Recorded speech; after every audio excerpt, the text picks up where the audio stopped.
Either I've had enough coffee or too much. I'm not really sure. Frazzled. And thank you for the opportunity to be here. My name is Senator Kevin Avard, for the record, District 12, and I am the prime sponsor of Lucky 7. This bill basically allows service clubs, private clubs, and fraternal organizations like the Legions and the VFW halls to stay competitive with their Lucky 7 tickets. It raises the max wager amount to $10. And of course, this is needed to the adoption of other gambling laws which allow higher wages. Most would not use this option, but in the southern tier of the state, and this would greatly help in leveling the playing field. And I have done one change that I have drafted in an amendment, and this change allows for higher wages only on electronic dispensing devices. Some were concerned about the potential for dishonest practices with higher wages on the paper tickets, and I do have that amendment with me as well. And I know there's some people here willing to speak more to this on the technical end of it. I really got to get the HHS, but if you have any questions, I'd be happy to answer them. Thank you, Senator. And I'm assuming we're talking about Senate Amendment 190S. Correct. That's the one we're talking. Thank you very much. Any questions for the senator? Seeing none, thank you, sir. I love you all. Thank you very much. Next up is Rick Newman representing Grover Gaming in favor of the bill.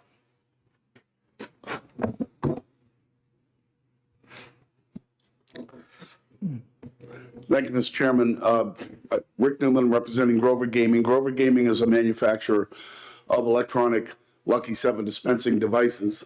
And we are here in support of, I'm here in support of the company and more importantly, the company's customers. We've given to your staff some letters from about 12 various customers ranging from VFWs, American Legions, Elks Clubs throughout the state in Manchester, Nashua, excuse me, Raymond, just to name a few, who support the bill. Obviously, these groups, service clubs and veterans clubs, use Lucky 7 tickets to raise money for the good works that they do. And currently, the maximum price of a Lucky 7 ticket in New Hampshire is $1. This bill would increase it to $10. I don't anticipate that everybody would go to a $10 ticket. I'm not sure if anybody would go to a $10 ticket. It's not very, I mean, it might be in some special circumstance, but it just makes sense to have the flexibility to go to a $2, a $3, a $5 ticket if that's what a particular group might want because of where they're located. It would make sense for their particular operation. I also support Senator Avard's amendment because it's nothing against the paper ticket manufacturers, but I do think it is it's much easier to monitor the sale of the tickets on an electronic dispensing device, and as you get to the higher ticket, you have higher prize pools, and you don't want people playing around with you know, if a bartender, for instance, knows that there is still a big ticket, a big prize left, that's more than the total amount of tickets left in the deal. You know, coming out of a paper box, there could be games played with that. So that's why the amendment is being offered by Senator Avard, and we support that. Thank you, Mr. Chairman. Thank you. Questions from the committee? Senator Murphy. Thank you, Mr. Chairman.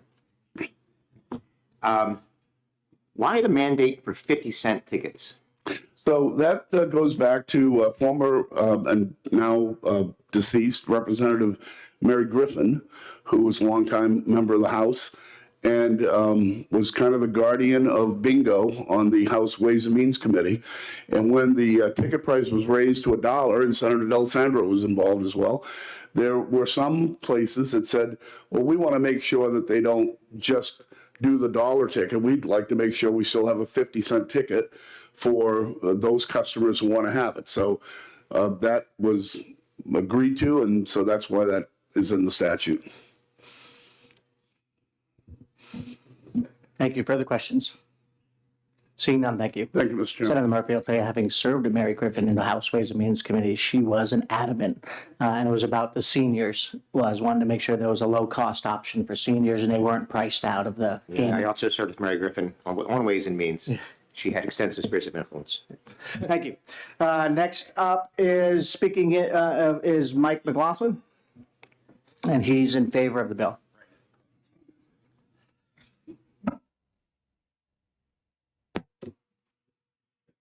Good morning, Mr. Chairman, members of the committee. My name is Mike McLaughlin. I represent Arrow International, which is a manufacturer of bingo supplies as well as pull tabs.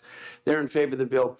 And again, I won't reiterate Mr. Newman's comments. We agree with that. The only thing he left out is that the $10 ticket would not be just for social clubs. A bingo operation with machines would be able to use the club. And again, we favor the $10 ticket being in the machines only because of the issues of accounting and accountability. But it is an opportunity for some form of competition when you've got a bingo or a charity or a fraternal organization within some mile sphere of a large gambling operation that has $25 opportunities, to give them some form of protection or competition. Without, with the $1 ticket, I mean, it's just kind of numerical. They don't have, the gamblers like to go where there's action, and the action will help them. So we support the bill and we support the amendment. Thank you. Questions for Mr. McLaughlin? Seeing none, thank you, sir. Thank you, Mr. Chairman. Oh, I'm sorry, Senator D'Alessandro. Thank you, Mr. Chairman. Michael, the origin of the pull tab was 50 cents when it was first introduced in 1973. I was a co-sponsor of the bill. The thing has migrated at this point in time from 50 cents to $1 and now $10. Tell me what it's like when you're using the machine to purchase the Lucky Sevens. Well, the machine right now is dispensing $1 tickets. So you have up to a 14,000 electronic ticket in the CPU, which is then generated by you putting in a certain amount of money, $10 or $20, whatever you like, and you play that money until you either win and leave or you exhaust your money. So playing the electronic ticket is pretty much it's just a faster way to do your pull tabs. Further question? And your client is basically selling the pull tabs at the bingos, and Arrow sells bingo and pull tabs to through the distributor in Manchester, Tri-State. right. But it's further question, Mr. Chairman. But the pull tab is still, and the 50-cent ticket is still attractive to a certain group of people. Absolutely, and I also represent Community Bingo in General Tuxtay early that they sell a majority of 50-cent tickets in their hall because it gives a person 10 plays for $5. So the enjoyment of the 50-cent ticket is at a tier of people who are playing for maybe pure enjoyment, when I think you have got other groups who are looking for more action. And to your point about the 50-cent ticket, I think we remember when the first bet for the Games of Chance was $4. Now I think we're up to $25 or $50. So the progression and the expansion of charitable gaming has brought along with it the increase and expansion of the opportunity and the money. Okay, thank you. Thank you, Mr. Chairman. Thanks, sir. Next up is the Honorable Fran Wendelbo in favor of the bill. Morning, Senators. For the record, my name is Fran Wendelbo. I represent Powerhouse Gaming, which is one of the largest charitable gaming companies in the country. They have offices in a number of states in the union. It's good to be here before you for the first time this year and to have my home senator as chair. See a lot of old faces here, not that they're old. I am speaking in support of Senate Bill 139. I think the highlights have been touched. Electronic gaming, since it came online, has been very successful. If you look at growth trends, before the electronics came on, both bingo and the traditional pull tabs were declining. particularly bingo. The electronics came in and that started reversing, and everybody was doing well. The numbers recently are hard to really get a handle on because of COVID. If you look at the statistics from 2020, they were pretty poor, even though part of that year didn't have the COVID issue. But they started coming back in 21, and the paper tickets went down a little bit in 22, but your electronic has continued to climb and climb and climb. It's very popular. It's very used. I do agree. I served many years with Representative Griffin, and particularly in honor of her memory, and those people who just do this as a little social thing, it's important to keep that 50 cents available. We were afraid that places would say, we're not going to bother with it. We're just going to go up to the higher bets. And we don't think that that would be right to do that. And again, as it's been stressed, this is an option. My clientele and locations are mostly North Country, smaller service clubs. So the likelihood that many of them will jump to do a $10 ticket is probably pretty nil.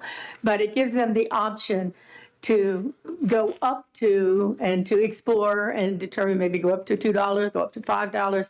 And if it's not successful for them, they can just pull back. I'd be more than happy to answer any questions you may have. Thank you, Ms. Venable. Any questions for Ms. Venable? Seeing none, thank you. Thank you. We have Executive Director McIntyre here. Does anybody have any questions for lottery about this bill? Yep, you're all set, Charlie, it looks like. Great. We had one person sign in opposition in the room. That was Dick Boulay.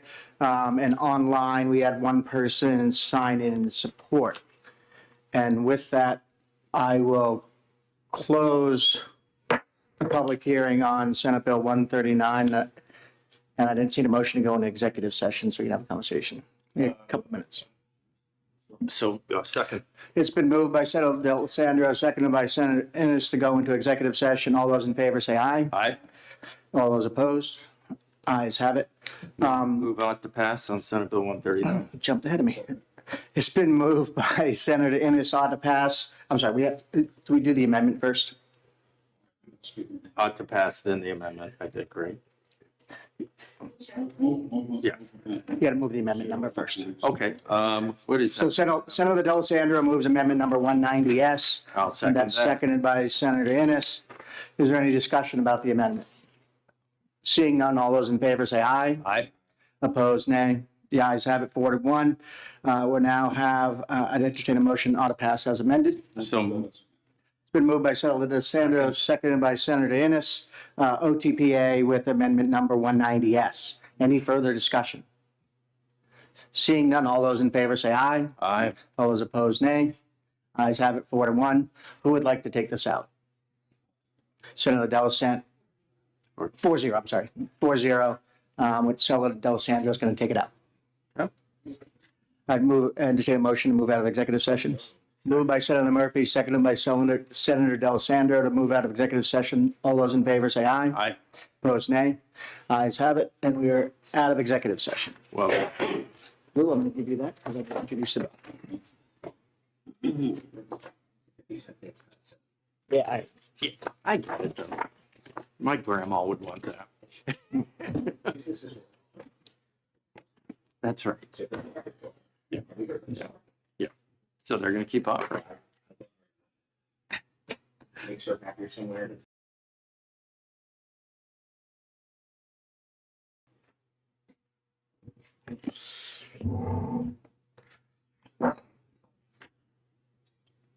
Chair will call upon the prime sponsor of Senate Bill 190FN relative to advanced deposit account raising.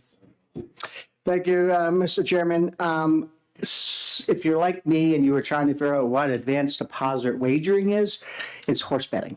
It's betting on horse races.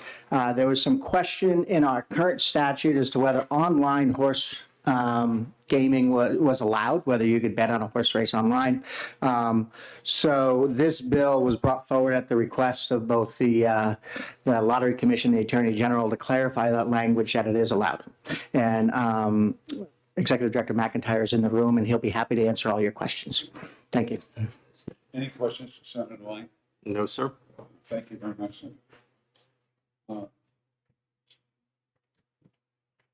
Rick Newman is in favor of the nomination.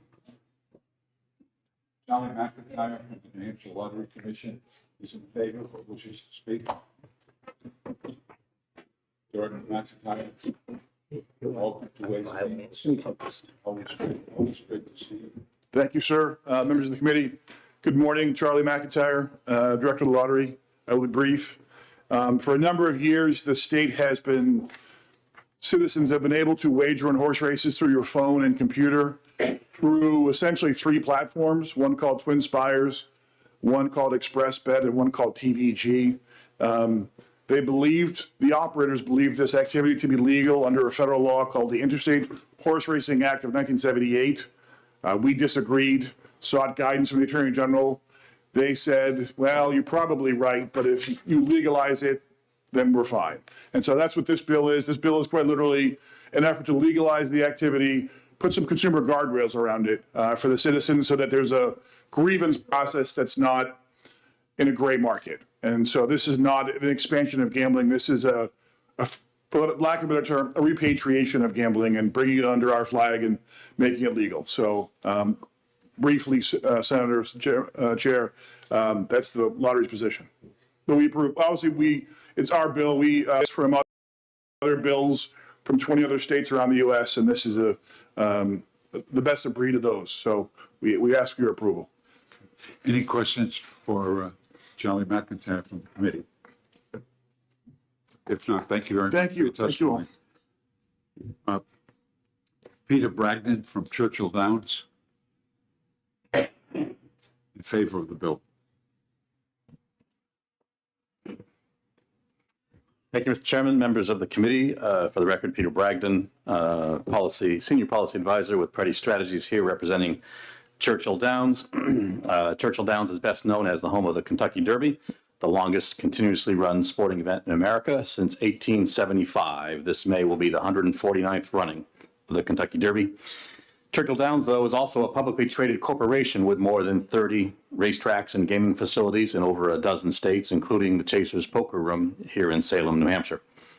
Our Twin Spires app offers advanced deposit wagering and live video from all major race courses in the United States and abroad, including tracks in the UK, Sweden, Japan, New Zealand, Australia, South Africa. Last November, Churchill Downs voluntarily suspended its Twin Spires ADW platform in New Hampshire when questions arose about the state's regulatory framework. I'm here this morning on behalf of Churchill in support of Senate Bill 190 with some suggested changes for you to consider. SB 190 would give certainty and predictability to the state's regulation of advanced deposit wagering. It would provide a consistent and level playing field for all platforms and would help ensure a secure experience for all customers. We asked the committee to consider a couple of suggested changes, however. First of all, has to do with the revenue sharing percentage. If you look at line 12 on the back page of the bill, you'll see that it sets the rate at, make sure I have the right line number here, it sets the rate at 2.25%, meaning that 2.25% of all advanced deposit wagering by New Hampshire residents goes to the state. For context, the rate for simulcast racing is only 1.25%. So that is certainly higher than what we have for simulcasts, and one could certainly argue that with no physical locations in the state, there's less regulatory work, there's no places to visit. So it would seem more in line to be the same or less than the simulcast rate. I will say I kind of looked around at other states and what they're doing, and for most states, they have some kind of horse racing within their state already. They have live racing. So there is a state fee that goes to the general fund, And then there's other fees that go to support purses for the live races and promote racing within the state. So for states that don't have that, they don't have all the extra add-ons. And so in looking at the several states that have a rate, it seems that the average is, the mean average is 1.0%, the median average is 0.95%. So we think this is certainly a high rate, and would like you to consider changing that. And then the second issue that we had, or the second, it's not an issue like a concern, but just an overall arching issue, is we would like to have consistency across the states that we operate in. Like I said, we're operating in numerous states. And so having a similar regulatory framework would be helpful. And that appears in a few areas, first of which is the financial responsibility, and that's on lines 10 through 22 of the first page, that whole long section there in the middle. That really has basically to do with making sure that there's financial responsibility, that the state has some guarantee that if they're owed money by the operator, they'll get it. And certainly we're in favor of that. And that mimics what we see in other states, except for the very end, line 21 and 22. Not only does it's required to have a bond to make sure the state gets their money that's due, but line 20, at the end of line 21, it also says payments due to New Hampshire resident account holders. That is something we do not see in other states. We're certainly in favor of protecting the customers. And if you look down just a couple of lines further at line 28, that's a section of the bill that says that the lottery needs to see a plan of operation and approve a plan of operation that on line 28 says includes procedures to protect the security of account holders' accounts and information.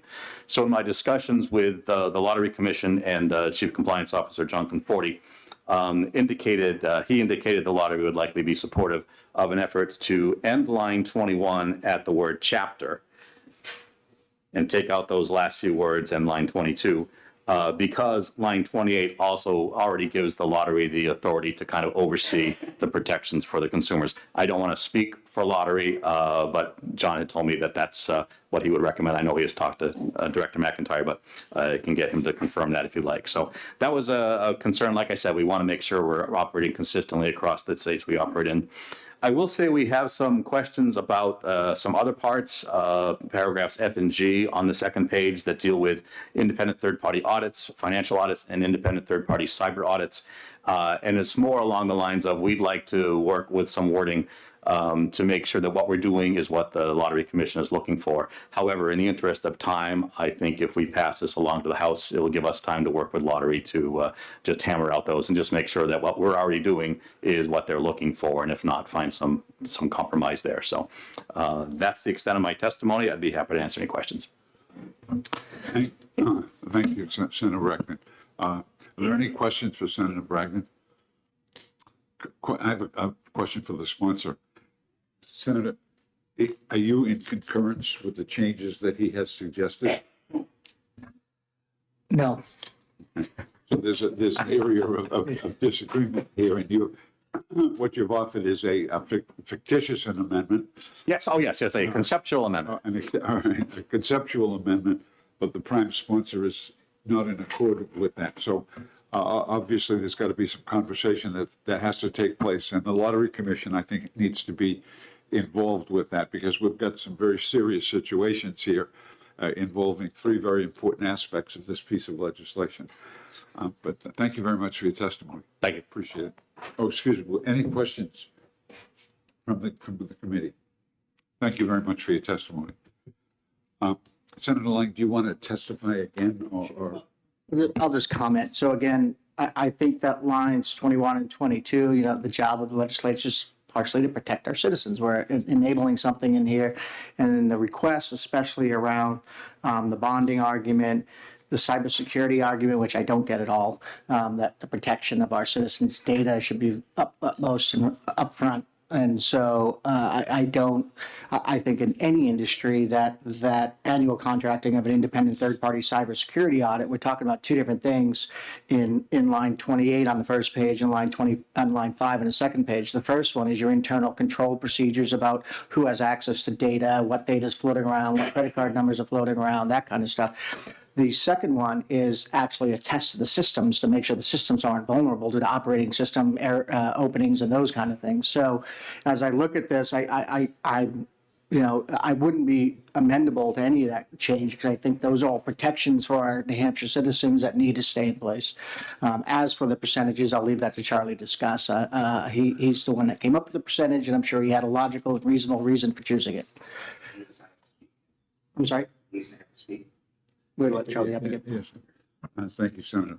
Okay, so just for the record, we have three distinct areas of disagreement between the sponsor and the testimony that are critical at this point in time. So, Director McIntyre, could we have you return and give us commentary on these significant issues?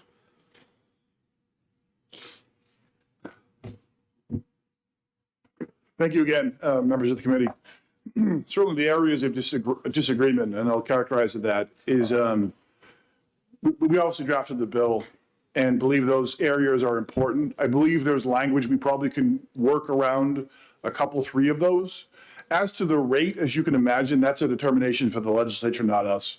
What the rate you think is reasonable is a matter of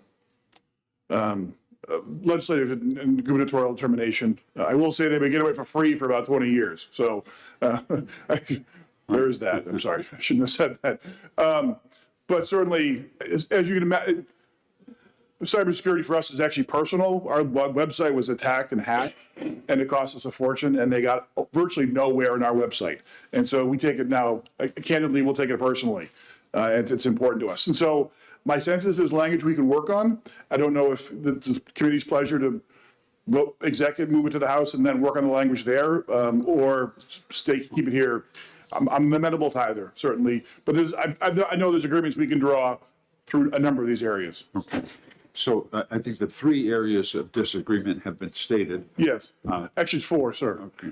Okay, and the prime sponsor is in disagreement. Yes. So we'll, at this point, fine, your posture is the bill should stand as drafted. Certainly, we would prefer that. Yeah. Okay. Yes. And any further questions for the director? And thank you very much. Thank you. Appreciate that. We have one other speaker who's in favor of the bill and wishes to speak, and that's Sean Thomas. Sean, welcome to Ways and Means.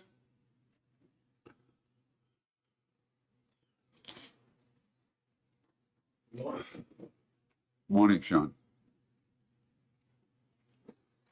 Good morning, Mr. Chairman, members of the committee. Thank you very much for this opportunity to testify. My name is Sean Thomas with the MERS and Prasol. I'm here today on behalf of ExpressBet and in support of SB 190. I have submitted written testimony directly from ExpressBet's VP of Regulatory Affairs and Business Development, Jean Chabrer, and because of that, we'll keep this very, very brief. First, a little bit about ExpressBet, which is committed to a secure, legal online horse betting experience. ExpressBet started in 2002. It now offers advanced deposit wagering services in horse racing from over 400 tracks. Although ExpressBet isn't the only company offering online horse betting, as you've heard here today, it is the only one completely dedicated to the sport of horse racing. ExpressBet is heavily invested in this technology in the online horse betting experience, which is why we support SB 190 and welcome the opportunity to work with the Lottery Commission to become a licensed ADW provider here in New Hampshire. The one other thing I will say, and obviously this is in light of your recent conversation again with the director, but however, like Churchill Downs, we also support a lower revenue sharing percentage, specifically 1.25% instead of 2.25%. This is consistent with other pari-mutuel betting on a horse race in this state, 1%. In the case of live horse racing, and 1.25% on simulcast horse racing, and it is also consistent with other similarly sized racing markets. So with that being said, that's my testimony, and happy to take any questions. Are there any questions for Sean Thomas? If not, thank you very much for your testimony. We appreciate Thank you very much. Is there anyone else who wishes to testify for or against Senate Bill 190? If not, we'll close the public hearing on Senate Bill 190. And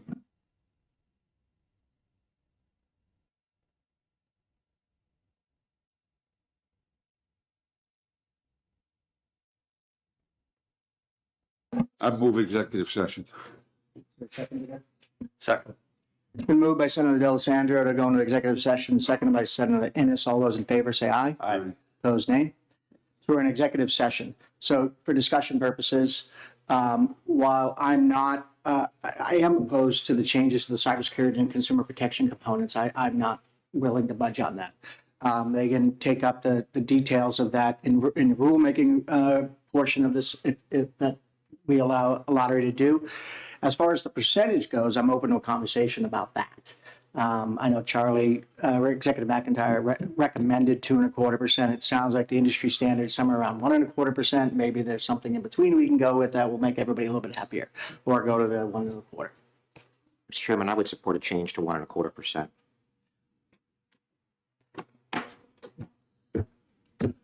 Feel as though we ought to look into that before just picking a number. I think so. So I guess my recommendation would be the same, is that I think Executive Director McIntyre, proposed this number for a reason. And I think that maybe we should, let them, I'd pass the bill as it is and let them take it up in the House. And if there's a good argument for moving that, then, and they make it, then I'm happy in a committee day conference to agree to it. But I don't know that I want to make that jump right now without having a good detail. But I do want to pass the bill because I think it's a gray area and we need to fix it. Mr. Chairman, I would be opposed to a change. The director has said that there's been a free ride for a long period of time. But the free ride is now over. And if indeed a change has to be made, the Committee of Conference would probably be the place to do it. Great. Would you like an on to pass motion? I would entertain that. I'll move on to pass on Senate Bill 190. I'll second it. It's been moved on to pass on Senate Bill 190. And seconded by Senator Innes, seconded by Senator D'Alessandro. Is there any further discussion on OTP motion? Seeing none, all those in favor say aye. Aye. Aye. Opposed, nay. 4-0, auto pass is recommended. Who wants to take this out? Why don't you take it out? Yeah, Bill. I guess I will take it out. It's my bill. I'll make sure no one else has to do the work. I'll take the bill out. That makes sense. Motion to move out of executive session. It's been moved by Senator Innes to move out of executive session. Is there a second? Seconded by Senator D'Alessandro. All those in favor say aye. Aye. All those opposed, nay. Ayes have it. We are out of executive session.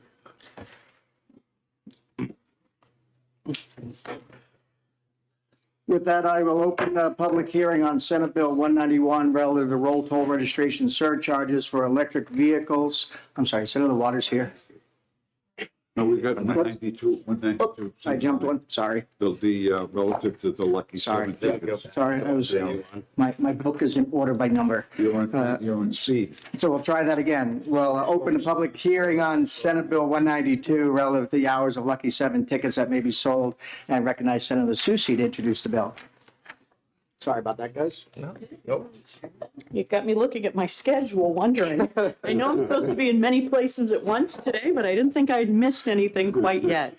For the record, I'm Donna Susie. I represent Senate District 18, comprised of the town of Litchfield and Manchester's wards 5 through 9.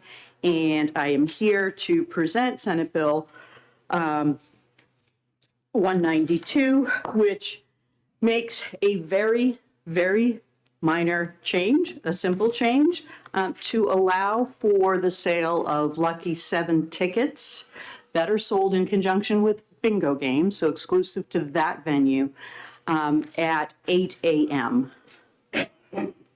And this change, you'll, I think, hear some additional testimony. So beginning at 8 a.m. and ending at 1 a.m., we're not changing the end time. This is in keeping in line with other licensees, other types of licensees who have the ability to sell these Lucky 7 tickets. So it's merely trying to create parity amongst the license holders in the industry. I'd be happy to answer questions, and I believe there are others afterward who can speak more detailed, in a more detailed fashion about the industry itself. I just have one clarification. My understanding, this puts in a line, last year we changed the hours of charitable gaming, and this brings this into alignment with that bill that was passed last year. It makes the bingo halls consistent. Yes, that's my understanding, Mr. Chairman. The intent is to make that consistency. Thank you. Thank you, Senator. Thank you. Next up is, we have 4 people who want to speak in favor of the bill. No one signed up in opposition to the bill. So you might want to keep that in mind while you're testifying. Jan DiMarzio? DiMaggio. Your permission, Mr. Chairman, I'll come to Jan. Absolutely.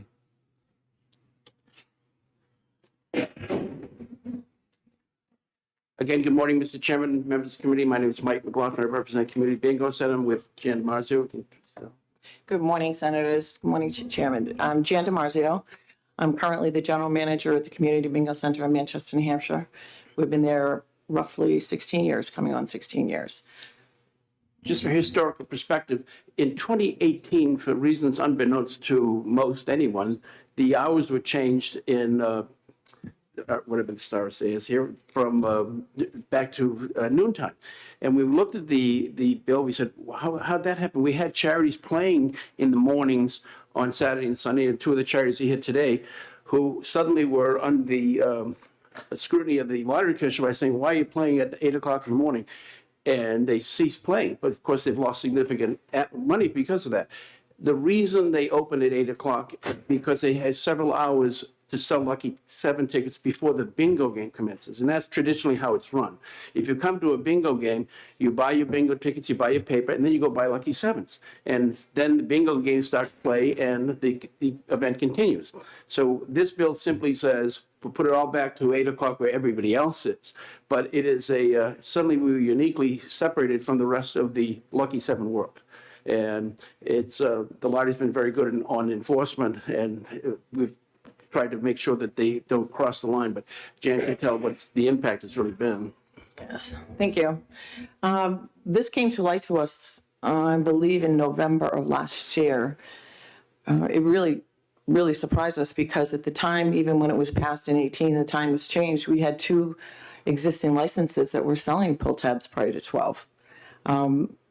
One has been in existence in the hall for almost 16 years.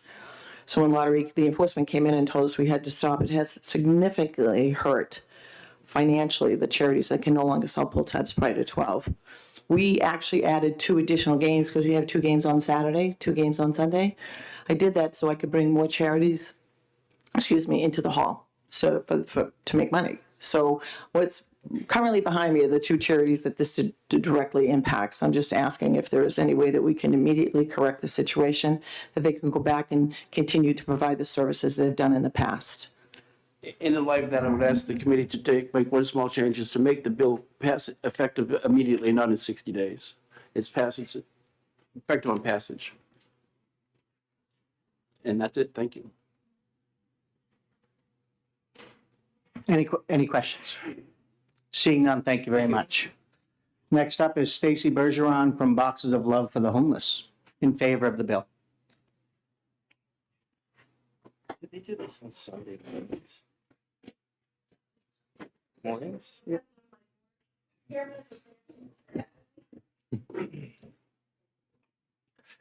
You coming from right away? Oh, noon on Sunday. Hi, thank you so much for having us. We are a very small charity. Our charity is called Boxes of Love for the Homeless, and we are a traveling triage unit. We help people facing poverty, hunger, and homelessness throughout the state of New Hampshire. So we're a really small charity, and we've been blessed since February of last year to have been given a single day at Community Bingo Center, which has enabled us to purchase a 20-foot travel triage trailer. We just purchased a truck, and it fully supports our operating budget. For us, the impact has been about $4,000 a month. And I can tell you that in this market, it's very difficult to raise those funds through regular donor means. So having that 1 hour taken away from the Lucky Sevens has had a profound impact on our very small charity, and we would ask that you would kindly reconsider and make it the same. Thank you. Any questions?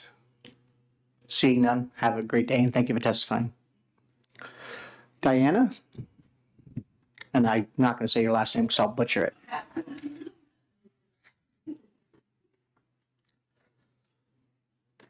Thank you, and welcome to the Ways and Means Committee.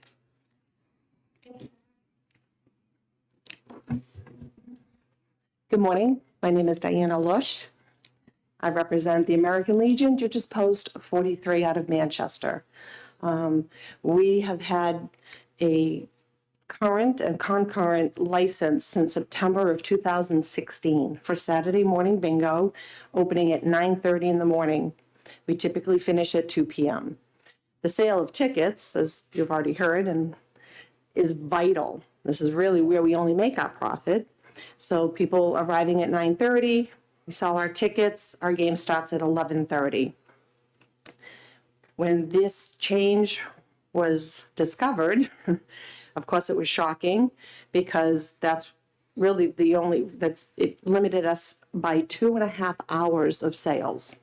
Once bingo starts at 11:30, 12 o'clock, or shortly thereafter, we have to suspend actually our bingo game and try to sell as many tickets as we can in that short amount of time. We have done the numbers over and over. We're losing on average, without really a big jackpot bonus ticket, over $2,000 a session. That's about $100,000 a year if this does not change back. There are 2 sessions at the hall, so we cannot move our session forward. Our volunteers are committed to this time slot, so we have not changed that. Our players are committed to that time slot. It's been detrimental, to say the least. Bingo, typically, when you hit intermission, bingo sales cease. So we are down from over 2.5 hours pre-bingo and another hour and a half during bingo to 1 hour and 20 minutes of sale time. It's really been that detrimental to us. Like I said, when a big jackpot ticket is available, we could be losing upwards of $3,000 a session. And this obviously is greatly impacting your veterans of the American Legion and the other organizations and community that we support. Thank you for your time, and I really hope that you can expedite this. I'm new to the process, but if there's any way to expedite this change so that we can go back and earning the money. This is money that we cannot recoup. We can only hopefully cut the loss now and go back to earning the revenues. Thank you. Questions for Diane? Seeing none, thank you, Diana, for coming in. Is there anybody else who wishes to testify on Senate Bill 192?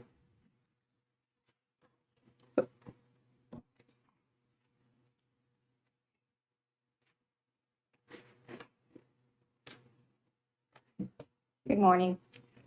My name is Valerie King. I work for New Hampshire Lottery.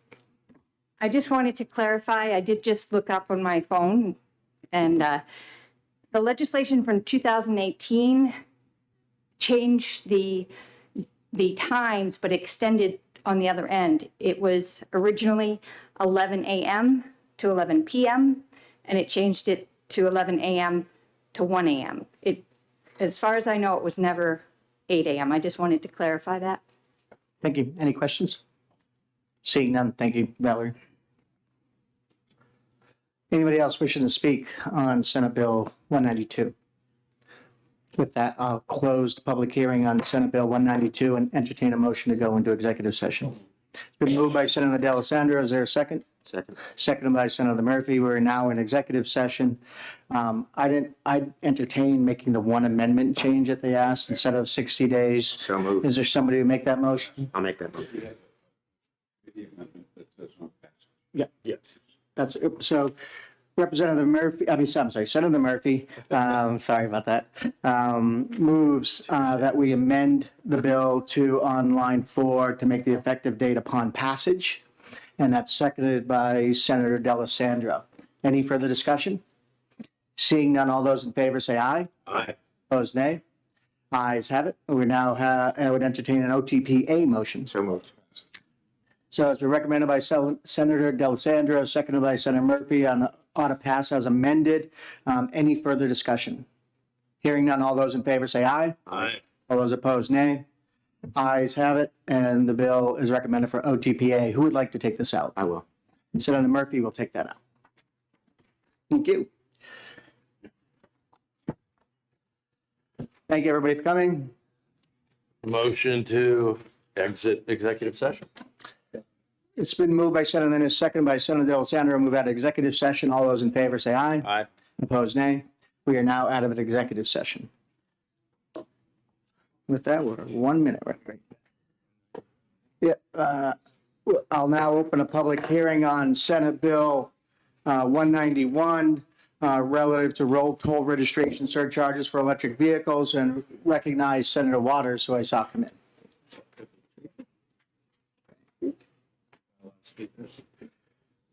So just to let everybody know, we have 1, 2, 3, 4, 5, 6 speakers speaking for the bill, and there's nobody opposed to the bill at this point. Morning, Mr. Chairman, members of the committee. Senator David Waters, District 4, to introduce Senate Bill 191 FN relative to road toll registration surcharges for electric vehicles. I'm going to start by just very brief overview of the bill itself, and I want to give you a little background information that you have in the handout and how this issue has evolved both in the House and the Senate over the last few years. So the bill attempts to address the issue of the increasing number of electric vehicles that are on New Hampshire roads and in the region, and the great acceleration, if you will, of the adoption of electric vehicles that is anticipated over the next decade or so. And also notes that we are building out our electric vehicle service equipment network with Volkswagen funds and with $17 million from the federal government to take care of these vehicles coming here. But of course, with every opportunity comes a problem that may create a new opportunity, because clearly the road toll, which is based on the gas tax, is threatened as a revenue source as we transition towards electric vehicles. So what this bill does, quite simply, is to say that we're going to have $50 registration fee surcharge for electric and plug-in hybrid electric vehicles as defined currently in state statute. I think it's really, this is the pay your fair share bill, in that will go into the road toll fund, the highway fund, which is where it ought to go, with the opportunity for the Department of Transportation to dedicate no more than 20% of that to help build out the EV infrastructure, which in a sense lets the folks who are paying this surcharge know that maybe some of their money is not just going to the roads they're driving on, but to build out the electric vehicle charging system.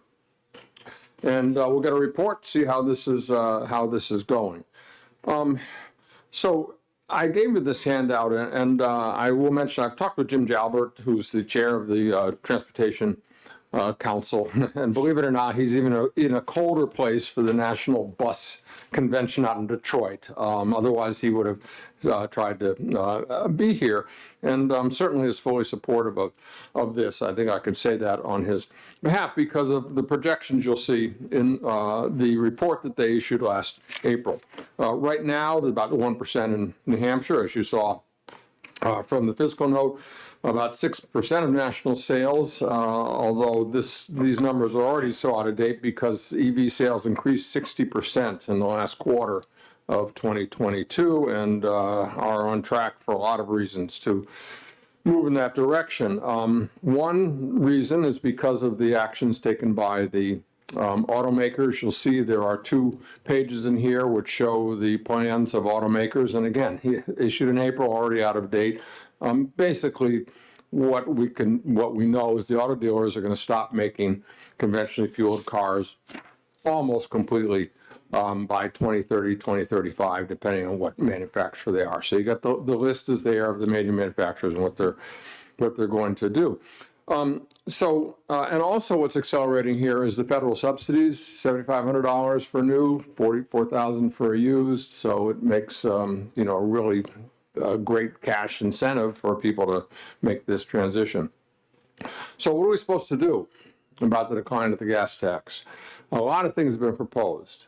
Vehicle miles traveled has been proposed and piloted out in Oregon. It has a lot of problems. It just doesn't really seem right now to be something that works. Representative Norm Major, chair of Ways and Means in the House, we had several study committees on it. I served on the first two of those, and he had a very exquisite formula about how you do this on gas mileage and vehicle miles traveled. So there's also a thought that maybe we could charge for the put a surcharge on the electricity charge. So treat it almost like gas. You're using electricity.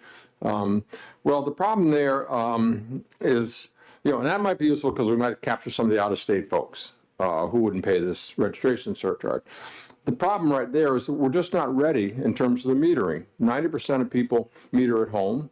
Their EV chargers are not not separately metered, and also you'd have to have the new AMI meters, which give you a 5-minute interval because of rate of time of use charges, the structure that's being created by the PUC around electric vehicle charging on that. Also, the expense of these metering and the administration of doing that, I just don't think we're ready to go there. There's a House bill that's looking at it on the interstate system that we're setting up, that maybe for those new ones we could do this, but that will be a relatively small amount of that. So that's why I turned to the registration fee. We had meetings during the summer with DMV, DOT, Clean Energy New Hampshire, a bunch of other DES, a bunch of other folks to work on how this bill might come together, and this is what we came down with. Now, why the $50? I'm remembering an earlier iteration of a surcharge on registration fee. It is a kind of a low barrier in terms of the $50. It's not too much. There's a list of about a dozen states that have done this in various forms. I think most recently just passed in Wyoming, and they're pretty high. They're going to 250, around there per year. But other states, they do grading scale from $25 to $150 thereabouts. One might think, though, that what we ought to do is take the average miles traveled by a New Hampshire driver, 12,000 miles, divide it by the 25 mile per gallon average. That might be a little out of date, but let's say that's that. We get, and then multiply that number by the 22 cents of the gas tax, and you get $105.60 more or less. So, that's, and I think there may be some folks say, look, we're going to do this at all. Why don't we take the bigger bite of the apple and just do it rather than at 50? I picked that number because I think it's reasonable. It gets us going. And it's an amount that I don't think people will think too much about. And electric vehicle owners say, okay, I get it. And the opportunity will be there then when the adoption ramps up in a few years to revisit that number. But you're the Ways and Means Committee, okay?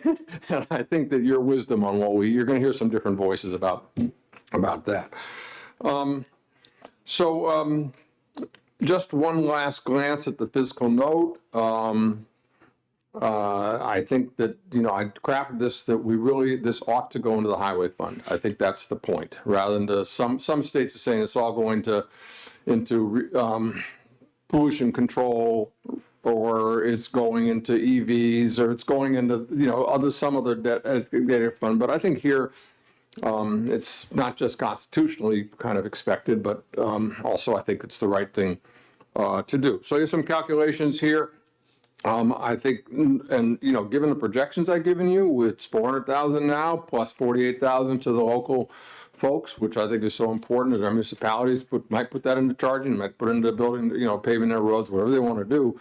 But, that's at 1%. You would get up to 10, 20, 30, 40, 50, 60% of New Hampshire vehicle sales in the future. Then that number is going to increase, and it's going to provide, the DOT is going to need funding, and our municipalities are going to need funding. So sorry to go on for so long. I'm used to talking about this stuff in transportation or in Senate Energy, so I just thought I'd give you a little background on it too. Thank you, Mr. Chairman.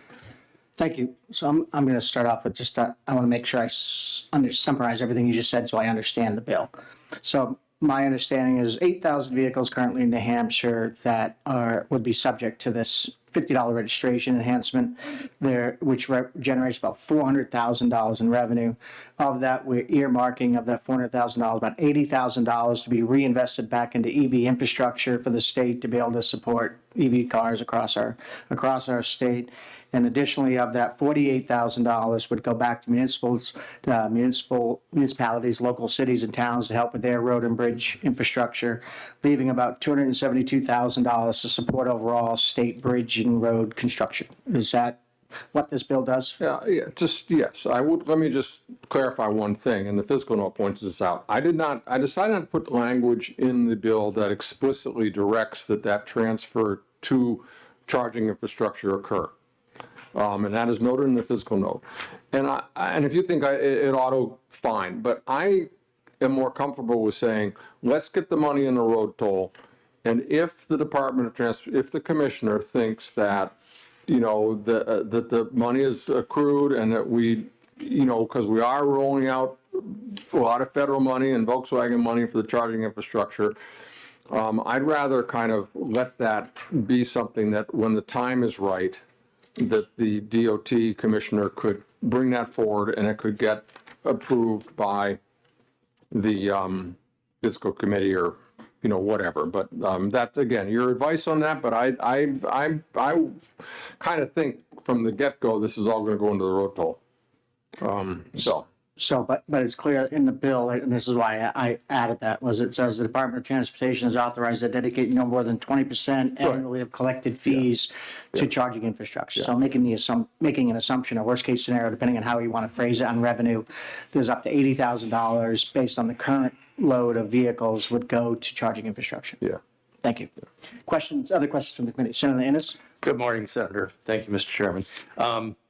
I did the math that you did on the average miles driven, miles per gallon, et cetera. Came up with about $100, as you did as well. I'm not sure that's enough. And essentially what we're doing is we're bringing it to an equivalency with gas-powered cars. I'm also going to argue the other side in a second. But they weigh more and do more road damage. And typically, we structure gasoline taxes to recognize that fact, or diesel fuel or whatever. And I know we have the trucking folks here as well. Might it make sense to go a little higher, given the damage that these vehicles do? They sometimes weigh twice as much as a normal gas-powered vehicle. Yeah, thanks for the question. As you can see, I kind of purposely opened the door to that. Yeah. The weight issue is a little hard to tell, given the percentage of the vehicles on the road, whether the appreciable damage can be, that argument really can be made. And also, there's going to be 100 new models of EVs in the next year. And a lot of them are going to be pretty light. Mm-hmm. So at that point, a Chevy Bolt right now, which is, and some of the smaller Teslas, the weight isn't a whole lot different from other cars. So I'm not sure that argument cuts it. But the basic thing, we're looking at fairness and saying we understand this is going to eventually replace the road toll. Yeah. Then, the $100, maybe. But I'm just trying to make the calculation here. What is too big of a bite to take right now? We've got the House to deal with. I think this is seen as a user fee, so maybe it won't trip that wire for some folks. But I thought, first take one step now. But if you as I said, you're the Ways and Means. If you think $100 can be sustained, or you want to pass it with that and then table it and stick it in a budget, you know how to do these things. So it's an equity thing for me. Honestly, I agree. I feel that both drivers should pay about the same. Yeah. And it's hard to hit that number. All right. So follow up if I could. Let's go the other way. Why do it at all? It provides an additional incentive to folks to buy electric vehicles, it would seem, if you don't do this. Well, thanks for that question. And, when I first broached this with Norm Major a few years ago, Representative Major, the electric vehicle owners and others in clean energy came in like gangbusters saying, no, we want people to get these cars. It helps with, the climate and all this stuff. Mm-hmm. And they're all new. And, it was hard for me to see how $50, $100, if you're paying $30,000 or $40,000 for a car, $50,000 for a car, Mm-hmm. But that argument was made. That argument's not being made anymore. I think people are understanding that we've got to have. What are we going to do? We've got to pave the roads. What's the DOT supposed to do, right? The road. The road toll revenues. You know, it's been weird the last few years because of COVID and, you know, all that stuff. But, you know, the growth rate is, you know, I think that they think that, you know, we're at peak probably of where we're at with gas tax revenue. Could be. And, Could be. you know, the deceleration of that could be pretty quick. Oh, thank you. That was more a thought exercise, just to kind of explore to the other extreme. But thank you for that. Appreciate it. Thank you, Mr. Senator D'Alessandro. Thank you, Mr. Chairman. I think the equity situation becomes really the viable piece of evidence here. And we are going to repeal our road toll when the TIFIA is paid off. We're going to reduce the road toll by almost 5 cents a gallon. So think of that. And I see my highway people here. What is going to happen to the roads when there is no money to fix them? The TIFIA was a gift. It was a gift, a 10-year gift by the federal government. We're only paying the interest. Principal and interest become due shortly. Once that's done, the 4 cents disappears. The equity situation, as the number of electric vehicles increases, the ability to fund repair and rebuilding of our roads and bridges becomes a really catastrophic event. Something like this has to happen. And the question is the equity and how it's administered. I think that what you're presenting, I think, is a fair assessment at this point in time. It's going to be discussed over and over again. Everyone's going to have a different point of view. The fact of the matter is, though, something must happen. As the number of electric vehicles increases, the dollar amount going into road toll decreases, and decreases at an accelerating rate. So we've got to do something, because roads and bridges are the key to the economic success of New Hampshire. And without those in place, and without those being maintained, our economy could go south. Thank you, Mr. Chairman. Thank you, Senator. Any further questions for the senator? Seeing none, thank you, Senator. Thank you. Next up is, I'm going to hold all the state agencies to the end so you can have that. So we'll go to Sam Evans Brown.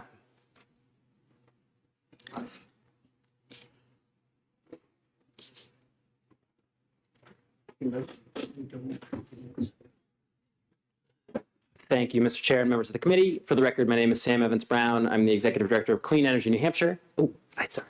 I have a bunch more. How many do you want? There's like 20. Sorry. Clean Energy New Hampshire is supportive of this bill.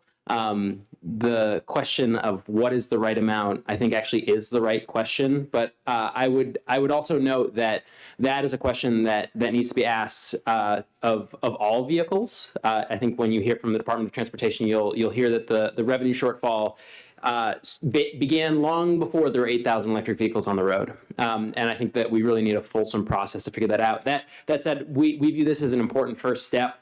And as Senator Waters laid out, organizations like ours used to be opposed to ideas like this because we viewed the electric vehicles as being in the place that they needed incentivization, and anything that was an extra fee was seen as contrary to that idea. But something I've been saying and repeating numerous times is that in the last Super Bowl we had 5 ads in the Super Bowl for electric vehicles, which I think tells you that these are vehicles that are ready for the mainstream, that are ready for prime time, and we need to start thinking about how to integrate them into our economy and into our transportation system in large scale, and that does mean how are we going to pay for our roads and bridges? So we see this as a valuable first step. This past summer, there was meant to be a study commission that was going to look at this question of is there a better way than a gas tax to pay for infrastructure? It never convened, it never got off the ground, and we think that a really valuable next step would be to try to reconvene that committee. And in fact, there is a bill, which I think I'm terrible at remembering bill names, but it's listed in my testimony, that's HB 412, which would try to get that panel back together and come up with some ideas about how to solve this revenue shortfall. the last thing I would say is that when it comes to our electric vehicle charging infrastructure, I'm really glad that we're having this conversation now, because there is a real problem in the state of New Hampshire in which there's a chicken and egg issue. There's not enough vehicles on the road to support a business model for private investment in electric vehicle charging infrastructure, which means that if we had some of our members who try to install that infrastructure right now, they would tell you, they could show you their spreadsheets and they could show you how hard it is to make money with a publicly accessible EV charger. But if we don't build that infrastructure now, our tourism economy is going to suffer, particularly with the fact that we're surrounded by states and provinces that have very aggressive electric vehicle adoption curves. It's forecasted by 2030 there are going to be 3 million electric vehicles on the road between all the New England states and the province of Quebec. And when you look at the number of chargers per car in all of the New England states, New Hampshire is by far the furthest behind, which means if you are a skier from Boston and you're trying to decide what ski area you want to go to, and you have to choose between Killington and Loon has 3 chargers and Killington has 35, it's really easy to make that decision. So we've been working with Senator Lang trying to come up with the solutions to that problem. I think that there's a lot of opportunities for really creative solutions. One thing I would spotlight for you all, because this is Ways and Means and you don't all necessarily deal with utility regulation, one of the major barriers to private investment in EV charging is the rate structure, particularly what are known as demand charges. Demand charges are a structure that was set up for large commercial and industrial electricity users that are operating, 24/7. Think a factory. EV chargers, especially at this low level, maybe have something plugged into them 5% of the time, but draw very high amounts of electricity at that moment. So they immediately spike up over the level at which a demand charge is incurred, and then drop back down. And so that demand charge can make up 70% of the electric bill for an EV charger. One thought that I have had is that a very wise state program might be to set something temporary in place that would pay for demand charges on these stations at this early phase, so that private investors could come in and would not be whacked by those charges, would be able to build the infrastructure on their dime, and then by the time the cars are on the road, perhaps we'd have the infrastructure in place. So just an idea, but it is a really important problem that needs solving, and happy to answer any questions you all might have. Any questions for Sam? Seeing none, thanks, Sam.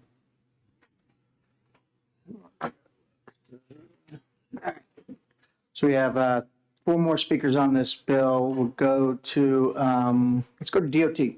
Andre.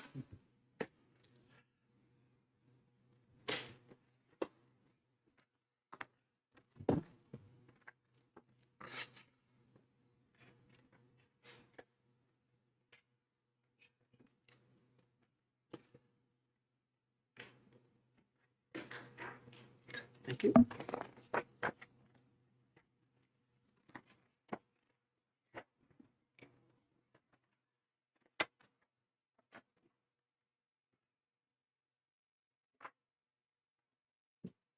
Morning, Chairman, members of the committee. Andre Briere, Deputy Commissioner of DOT, speaking here in support of Senate Bill 191. The letter you see before you is from Chairman Jalbert from the New Hampshire Transportation Council. We spoke to him this morning as well, as Senator Waters mentioned. The Transportation Council is in support of the bill, as is NHDOT. They point out that this bill starts us on the path to addressing some of the long-term structural deficits of the highway fund that have been discussed here already today. There is an equity component. We do appreciate that. One of the other facets of equity is that although secondary markets are being developed, as we sit here today, EVs are luxury vehicles by and large. And they are also the only privately used vehicles on the road that don't contribute to the maintenance of our roads and bridges. So we do think this is a path. The federal government with the National Highway Fund, every state is dealing with these. The combination of increased fuel efficiency and more EVs on the road.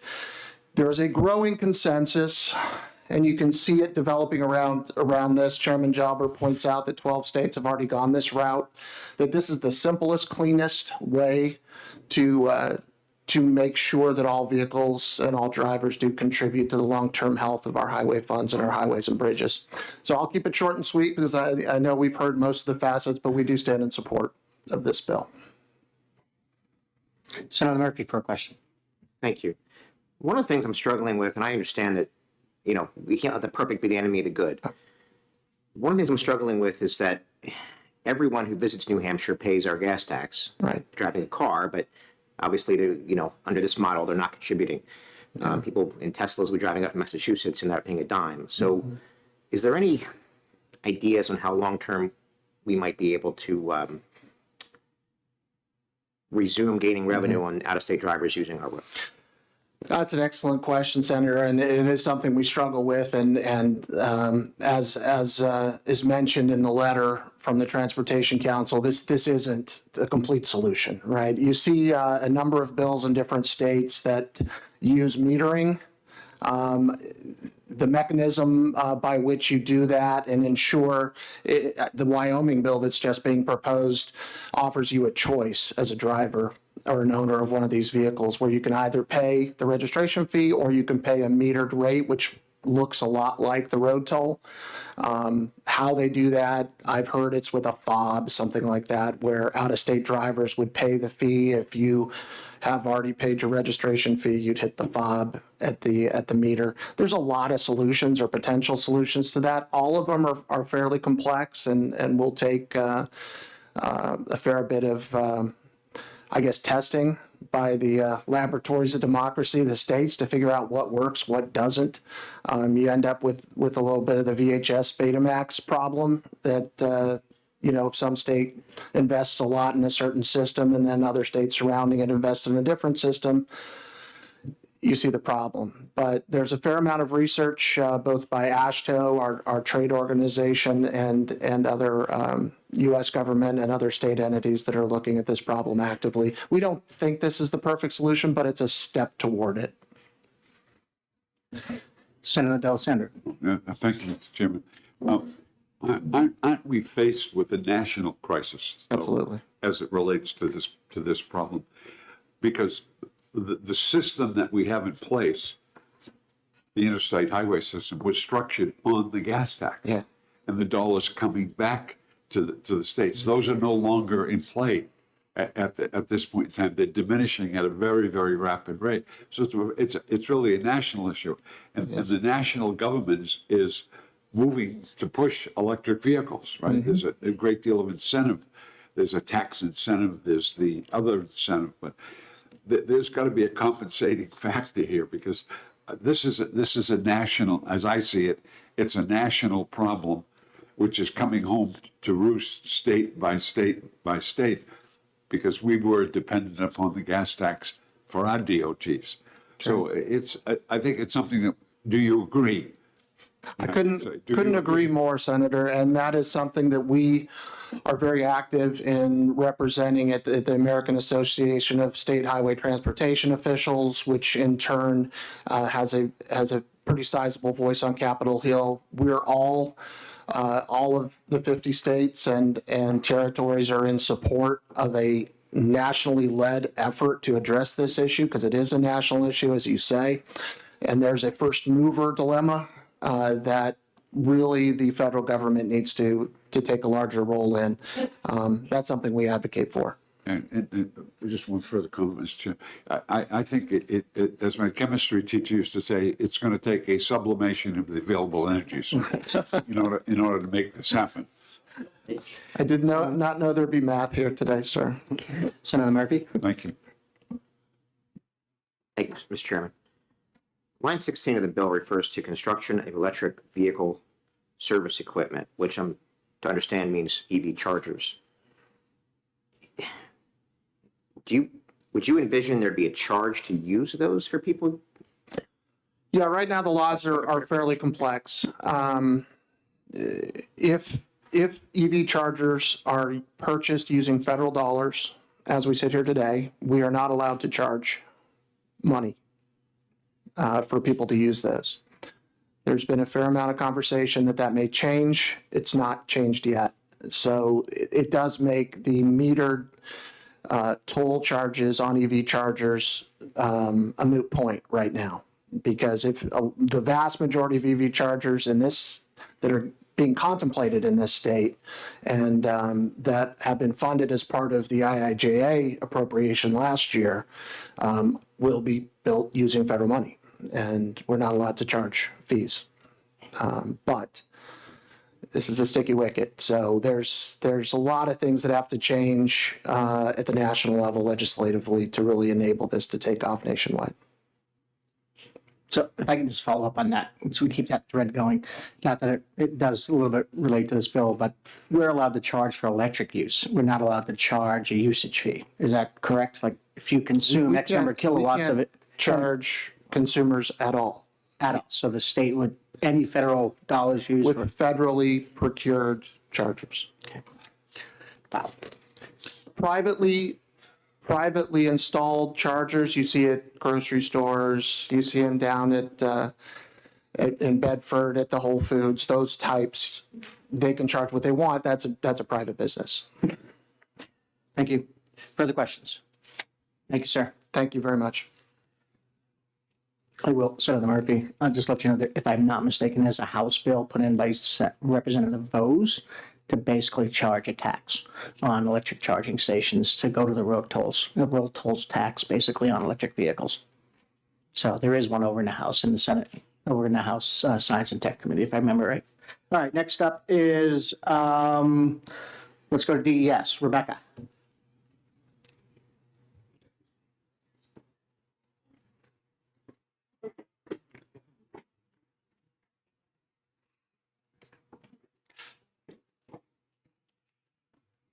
Good morning. I'm Rebecca Oler. I'm with the Department of Environmental Services, and I head up our mobile sources and electric energy policy team in the Air Resources Division.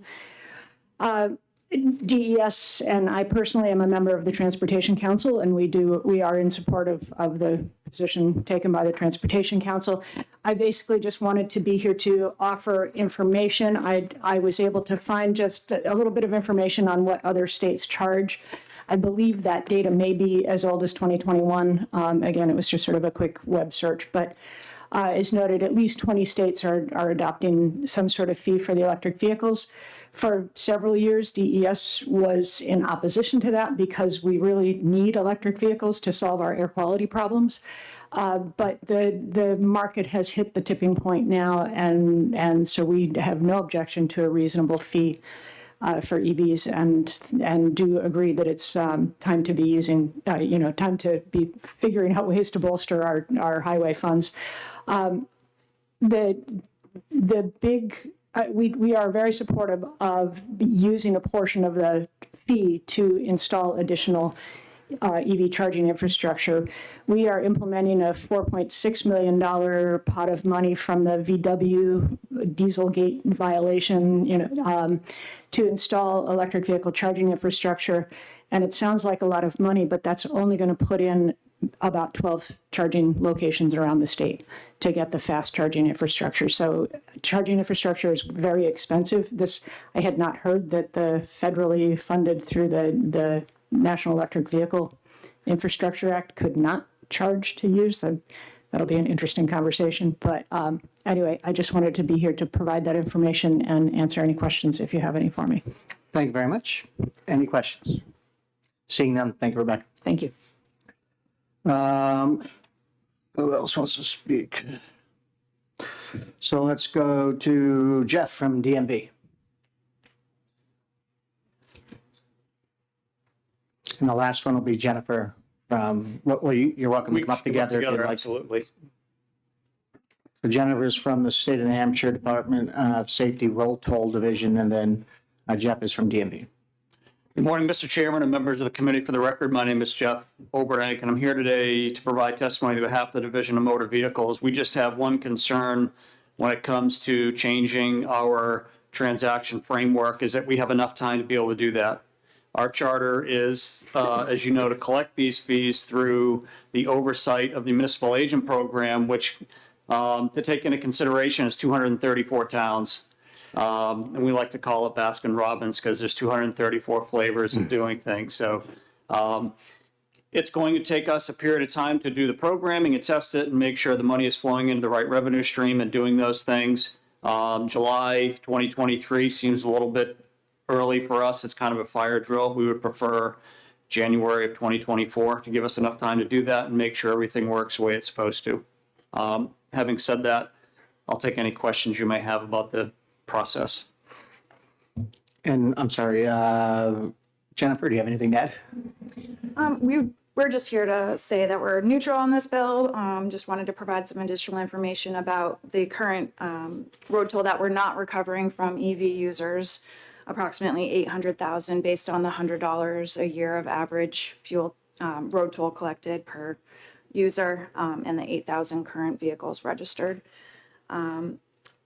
We would suggest if the study committee proposed in House Bill 412 is established, that there is some coordination efforts made through that committee to make sure that there isn't overlapping fees being charged to the New Hampshire EV users. Okay. Any questions from the committee? Seeing none, thank you very much. Is there anybody else in the room who would like to speak? Can step up and just give us your name and who you represent. So I see that bright shiny orange badge.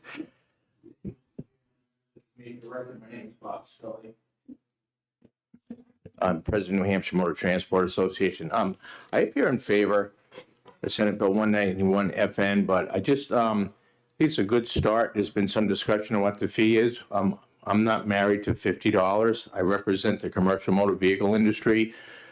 Just so we're clear, they're not ready for prime time. We're not yet. There's no commercial motor vehicle outside of local pickup and delivery cycles that can go all electric. So if we don't come up with something for these alternative vehicles, now electric vehicles, we'll be the last man standing, okay, paying the road toll tax in New Hampshire. So I urge you to take a look at this and come up with whatever the right number is. There's been some brief discussion on charging stations, so I'll just be very brief. We're not opposed to them until you try to do recoverable monies from every consumer in the state of New Hampshire, which is currently what SB 52 does. Was not going to mention that, but that's been brought up. So if you're going to do that, I think you have to find a way to make that work without charging everybody in the state for those stations. But we think it's a good start. Support whatever number you put in there. Thank you, Mr. Chairman. Thank you. Any questions for Mr. Scully? Seeing none, thank you. Wonderful to see Mr. Scully. Wonderful to be seen, Senator. We love that little truck. Thank you, sir. All right, anybody else wishing to speak on Senate Bill 191? Seeing now, I'll close the public hearing on Senate Bill 191. I entertain a motion to go into executive session for a quick conversation about this bill. So moved. It's been moved by Senator Innes, seconded by Senator D'Alessandro. So just to recap what we heard, we didn't hear any opposition to the bill. The big conversation was around $50 versus $100 and the implementation date. So I guess I'm looking for what the committee is thinking about doing here. Mr. Chairman, I support the bill in principle, and I understand the need to begin to recoup some money back for the road funds from electric vehicle drivers. I've got an issue with the idea that the state should be maintaining a network of electric vehicle chargers. I agree. And so I have to give that some serious consideration. I don't think that the people of the state should be paying for electricity for vehicle drivers. So this bill doesn't address that specifically, so it's kind of a little bit of off topic, but it does go into Senate Bill 52, which I actually prime sponsored.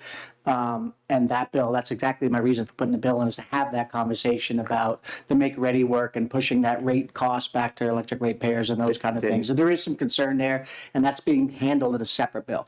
My concern on this one, but again, I think it's, I don't want the what's that phrase used, the good to be the enemy of the perfect, or perfect the enemy of the good, is that we're only talking about New Hampshire citizens here. And residents. We're not talking about all of the out-of-state use of our roads and those kind of things, and that's not addressed. But again, I'd rather take the step forward now and do something rather than do nothing. Mr. Chairman, would you object to deleting that sentence referring to construction of electric vehicle service equipment? Well, part of me says no, and the reason being is Senate Bill 52, right? So the issue in Senate Bill 52 is what's called the make-ready work, was the work between the pole and the meter. Everything behind the meter is covered by they're putting money into the VW fund and other places for private industry to be able to put those things in. But the actual electric work, from the pole to the meter, is rate recoverable, which means it affects our electric rate. So I'd kind of be inclined to leave the language. It's not a mandate, it's only that they can. I'll step aside and let other people speak at this point and have their opinion now. Because that's all, I think that it gives a source for us to be able to maybe pay the utilities to do the work without affecting ratepayers and yet support the EV industry. So, Mr. Chairman, I can get behind this with two amendments. One would be to take the fee to $100 from 50, which is equitable with respect to what the average driver is paying in gasoline taxes a year. And the second would be to move the effective date to January 1st, 2024. Senator Del Center. Thank you, Mr. Chairman. First of all, I think it's about time that we did something on this. Norm Major has been working on this forever. And I've worked with Norm on this. This is a crisis. Let's face it. I mean, this is a crisis. We're going to eliminate gas tax. Gas tax isn't producing the revenue that had. We put $50 million of general fund money into DOT in the last budget. $50 million. There'll be need for more general fund money because the road toll isn't producing. This is a start. This is a beginning. I think there are some good principles in this bill. Obviously, nothing's perfect and it has to be developed. The numbers are open for debate at this point in time. But we've got to move something along. Something has got to go forward. Because as I say, we're in a crisis. We truly are. And indeed, if we don't do something about it, it's problematic. And the key, it's the national situation. How are you going to address the out-of-staters who are driving electric vehicles? That's a problem. Look at 60% of the people who drive on our highways come from out of state. The road toll. I mean, the road toll is paid by out of state people. We've been eliminating tolls and putting ourselves in another negative situation. So I think it's a national issue. It's a state issue, something we have to deal with. We got to face it.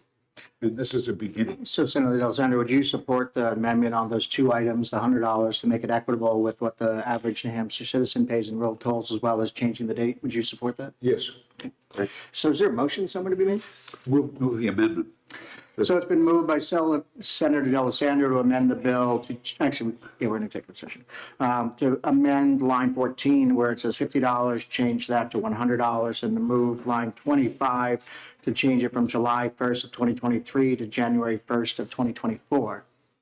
Is that understanding? Yeah. Is there a second? I'll second that. Seconded by Senator Ennis. Is there any further discussion on those changes? Hearing none, all those in favor say aye. Aye. Aye. Opposed, nay.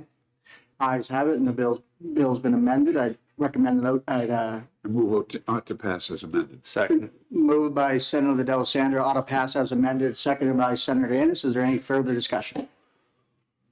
All those in favor say aye. Aye. Aye. Opposed, nay. Ayes have it on a 4-0, and the motion of OTPA is recommended. Who would like to take it out? Senator Ennis would like to take it out. Thank you. I agree with Senator D'Alessandro on this 100%. I entertain a motion to come out of executive session. So moved. Been Second. moved by Senator D'Alessandro, seconded by Senator Murphy. All those in favor say aye. Aye. And we are out of executive session. Second. Depending on time. I'm not going to object that one anyway. Okay. Yes. All right, next up is Senate Bill 261, sorry.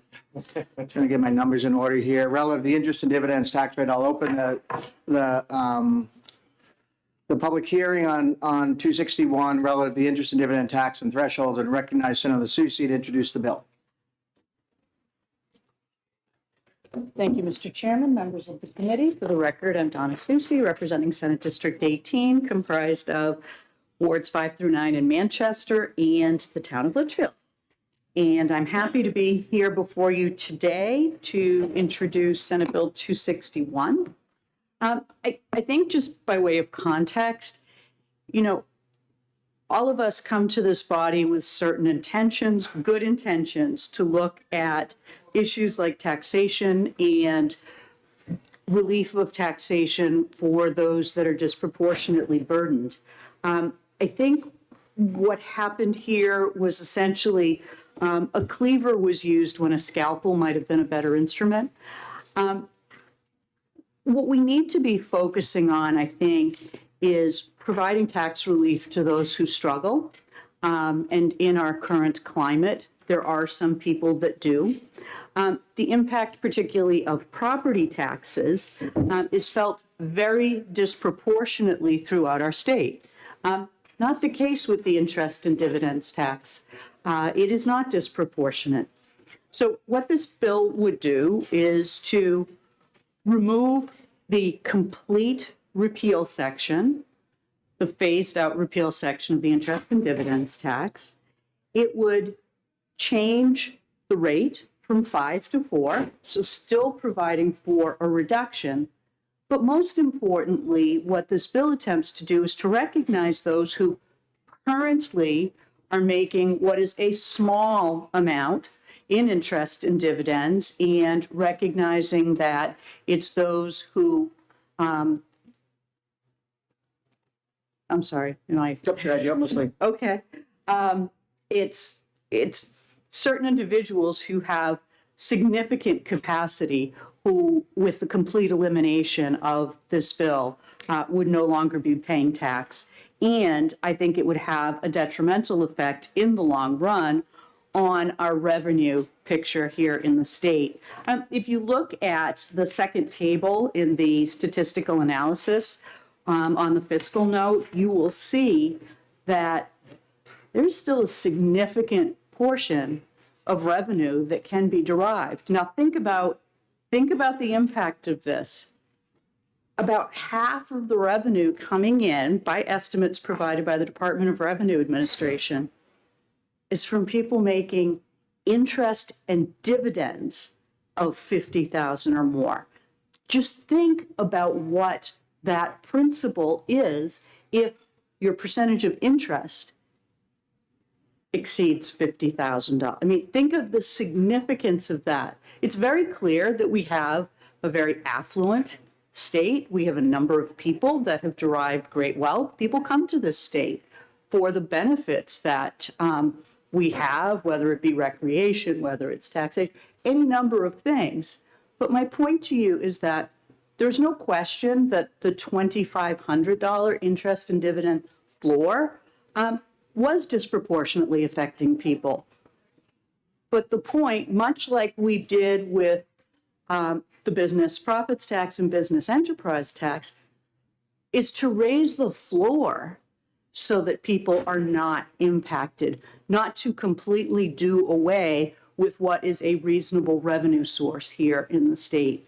I would be happy to take any questions, and I can see that all the folks that were impacted by this or would be are just lining up with grave concerns. And I say that pejoratively, but the fact is that I think significantly increasing the floor on this tax is a very, very reasonable step that will not be impactful or hurtful and will ensure that we do have revenues in our state so that we are not downshifting and causing the state budget implications that can sometimes lead to property tax increases. So with that, I'd be happy to answer any questions, Mr. Chairman. Thank you, Senator. And I apologize, my phone, we didn't have I don't have the updated fiscal note, but I saw it came in my email, so I just asked my assistant to print it out and bring it to the committee, so we have a copy of it. So that's what I was doing on my phone. I apologize. Oh, that's fine. And that was my question. What's the actual revenue impact of doing this? So I assume that's in the. We should have that shortly, I hope, Okay. when my committee assistant brings it over.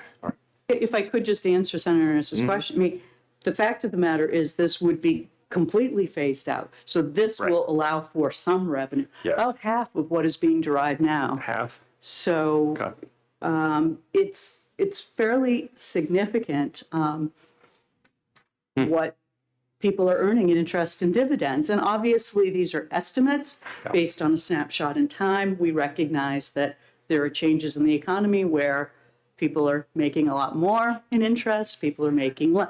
It doesn't account for each one of those fluctuations. It's merely the estimate of the department. Okay, thank you. Thank you. Any further questions for the senator? Seeing none, thank you very much. Thank you very much, Mr. Chairman. Next up is Mr. Wong from the DRA.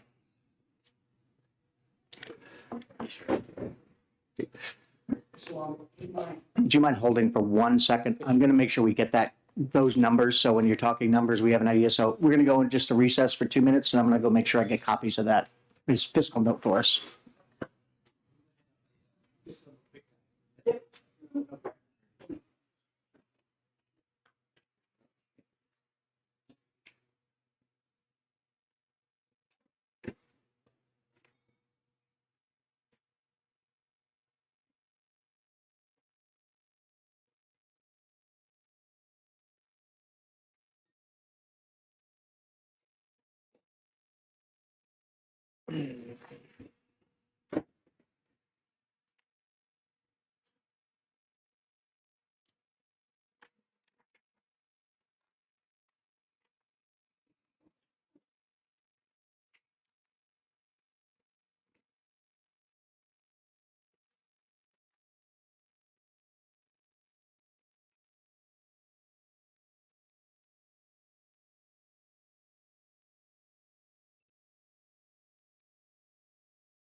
He's trying to put his hands on the fiscal note for this one.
Sure.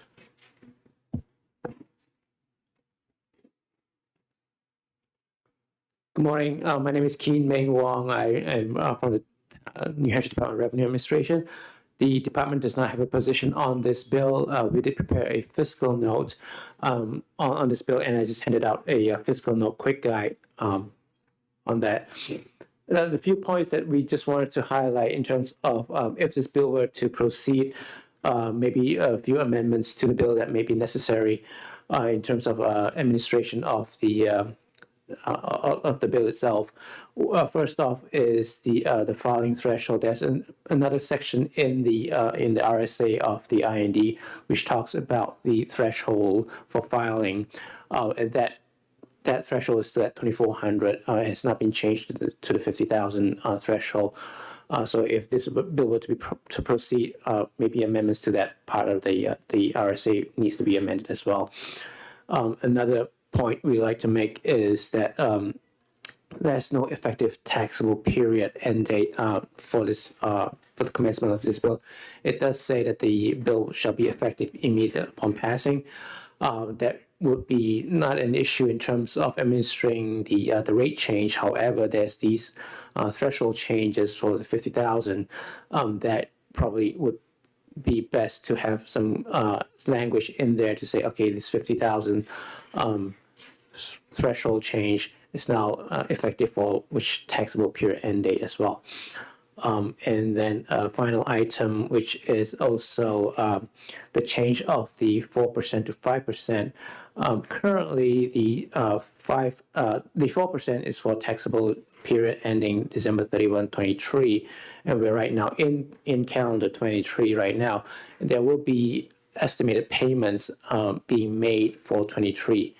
First estimated payments for calendar year filers will be in April 15th, and then the next batch of estimated payments would be in June 15th. So depending on when this bill is passed, there potentially could have been two estimated payments made with the 4% rate versus the proposed 5% rate.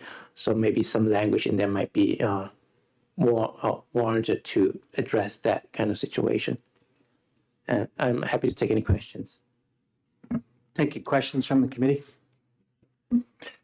Do you happen to know, if I remember reading yesterday's Ways and Means report, the surplus that we're currently sitting 7 months in on the state revenues?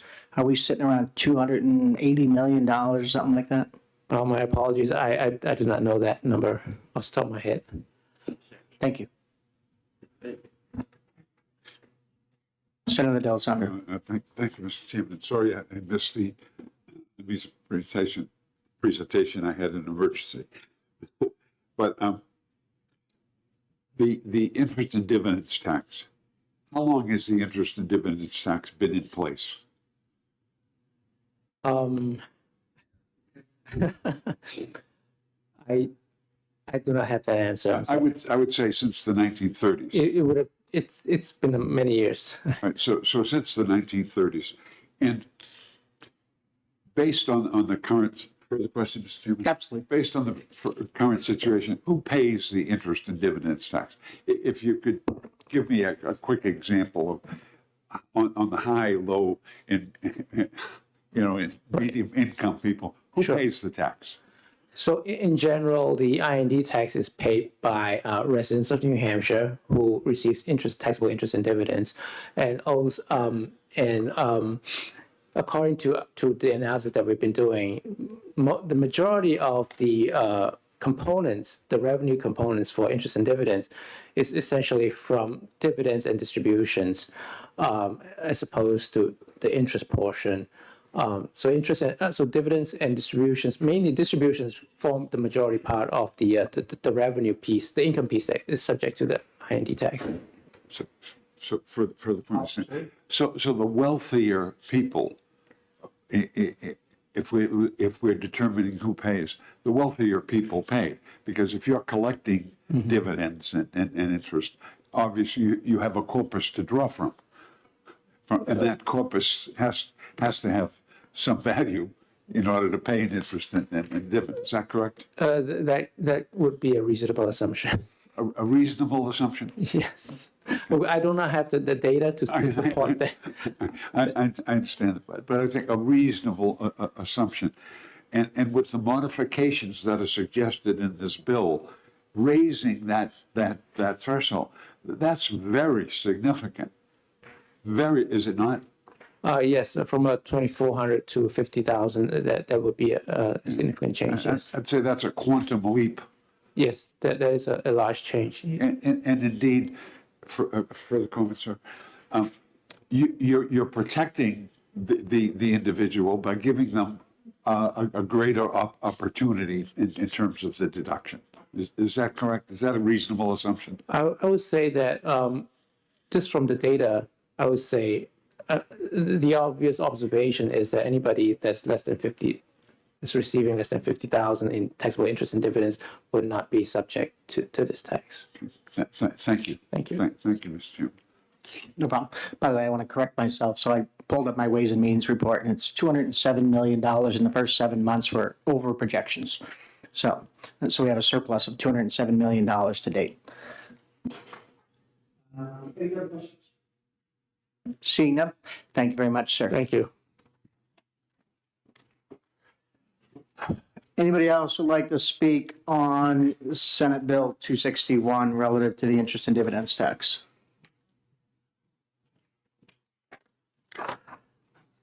Seeing none, we will close the public hearing on Senate Bill 251. Is there, I'd make a motion to go into executive session. It's been moved by Senator Lang, seconded by Senator Murphy to go into executive session. All those in favor say aye. Aye. All those opposed, nay. I move ITL on Senate Bill 261. Of respect for our colleague who's a sponsor, I don't think we should take executive action on this bill without her being here. I mean, we owe her a courtesy. She wasn't here to testify and isn't here to vote. It's not a bill that needs to be done immediately. I don't believe. I think you know what the results are going to be, but indeed, out of courtesy, we should allow for the Senate to participate. That's a courtesy. I'll withdraw my motion. So I'll withdraw the motion. I think as a matter of courtesy, it's the right thing to do, and I'll go ahead and hold off on that. We'll look at, I do want to let members know that next week, plan on a long day. We only have 2 bills, but my goal is try to exec whatever we have left open so we don't have to meet again. And we'll wait for any second committee bills to make it over to us, so. Yep. So I move we go out of executive session. Second. All those in favor say aye. Aye. Thank you. Yep. Thank you. Thank you. Next up is Senate Bill 262, allowing municipalities to collect an occupancy fee from operators of local room and rentals. And I will open a public hearing on that and recognize Senator Altshuler to introduce the bill.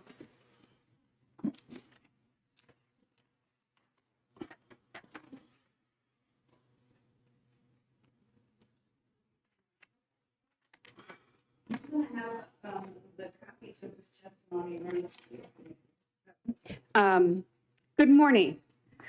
Thank you, Chairman Lang and honorable committee members. My name is Deborah Altshuler. I represent State Senate District 24, which includes the towns of Exeter, Greenland, Hampton, Hampton Falls, Northampton, Stratham, and Rye. I'm here to introduce Senate Bill 262, allowing municipalities to collect an occupancy fee from operators of local room rentals. New Hampshire is a year-round tourist destination, drawing people to its beaches, lakes, and mountains. In my family, we often say we are so lucky to live in a place where so many other people want to spend their vacation time. Granite Staters welcome tourists with open arms and lots of amenities. The infrastructure to support the influx of tourists is not inexpensive. Municipalities must invest time and funding into services and infrastructure needed to provide all who visit with a safe and pleasant experience. Senate Bill 262 is an enabling legislation that would allow municipalities to assess a $2 per 24-hour fee for a hotel room stay if they so choose. It is up to the discretion of that town. The funds collected from this fee would then be directed to designated municipal funds to offset the burden on local property taxpayers. Enacting this legislation will help local communities to defer costs, which help us lower the property tax burden that is necessary to cover the added expenses we incur of managing heavy tourism. New Hampshire is a tourist destination that individuals from across the country and the world come to visit. I've never forgotten an interview I heard on NHPR when a reporter spoke with a woman who had traveled here from Scotland to see the foliage in person. The sight of the fiery colors of the fall along the Kangamangas Highway brought her to tears for its beauty. New Hampshire is magical, but the services that make these incredible trips amazing don't happen by magic. They happen by our efforts, and they cost money.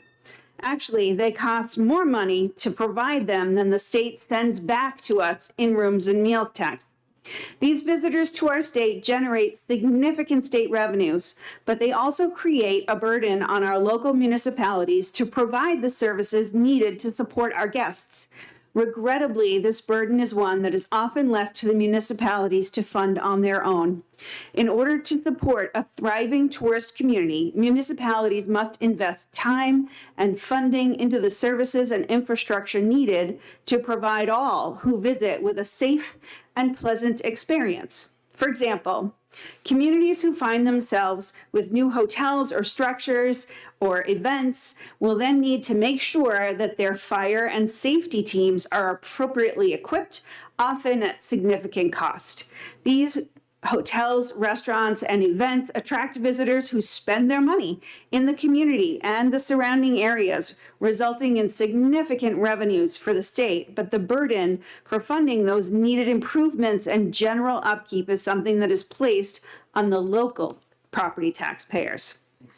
Senate Bill 262 allows for our municipalities to charge up to $2 per night occupancy fee on hotel and motel rentals that cost more than $40 per night.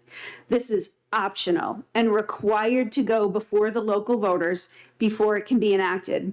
Communities don't have to use this if they don't want to, but they should be given this option in their toolbox.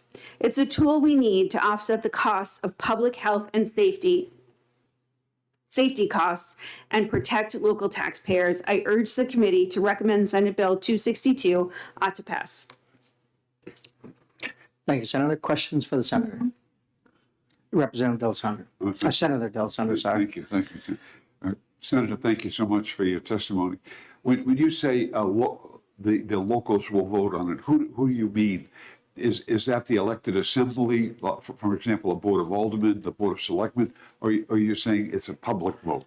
It's it would have to go to a public vote. So it would, depending on the type of government that you have, whether it's you're an SB2 town or a town meeting town, it would go to the individual voters to decide if their town wanted to take on an up to $2 per head tax on rooms.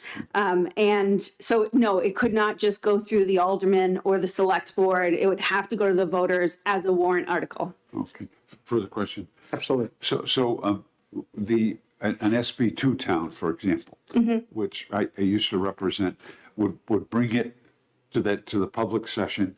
To the deliberative session, yes. The deliberative session. Yes. And then they would propose an article to be voted on at the election that would determine whether or not this goes into place. Is that correct? Correct. Okay, great. Yes. Thank you. So it's really, if I might, Mr. Chair, feel free. So it's really a public sentiment would be expressed, and the majority would rule in that case. Is that correct?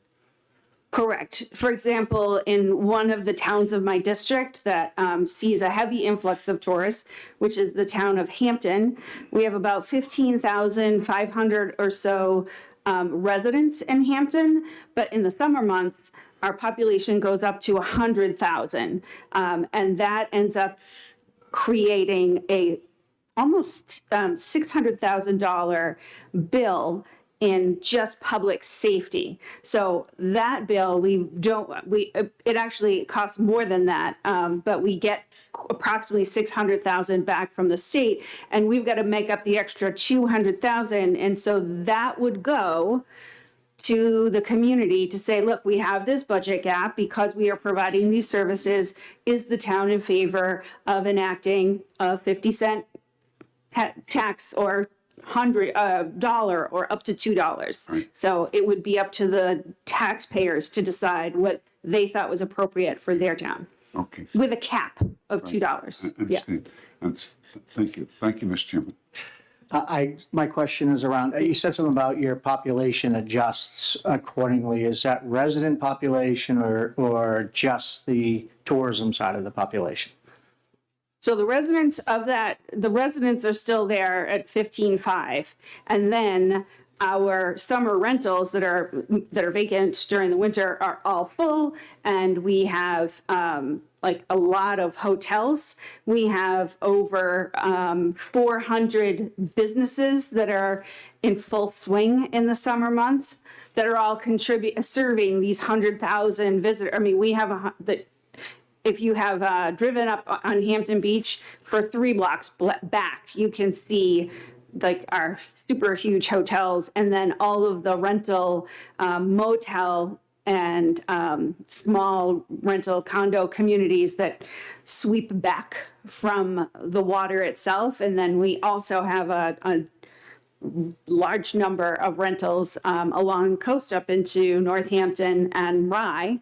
And so our population burgeons come about Memorial Day. Sometimes a little bit later because it's, but it lasts a little longer now because it's not as warm in June as it used to be. And swimming is, but we have a really, really large influx of tourists who are, love them, like, please, by all means, come here, spend your money, enjoy the beach, go out to dinner.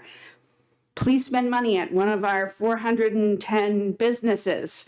And those businesses are sending their rooms and meals tax up to the state, but we are not getting back a proportionate amount based on the services that we have to provide in order to maintain health and safety for that many people.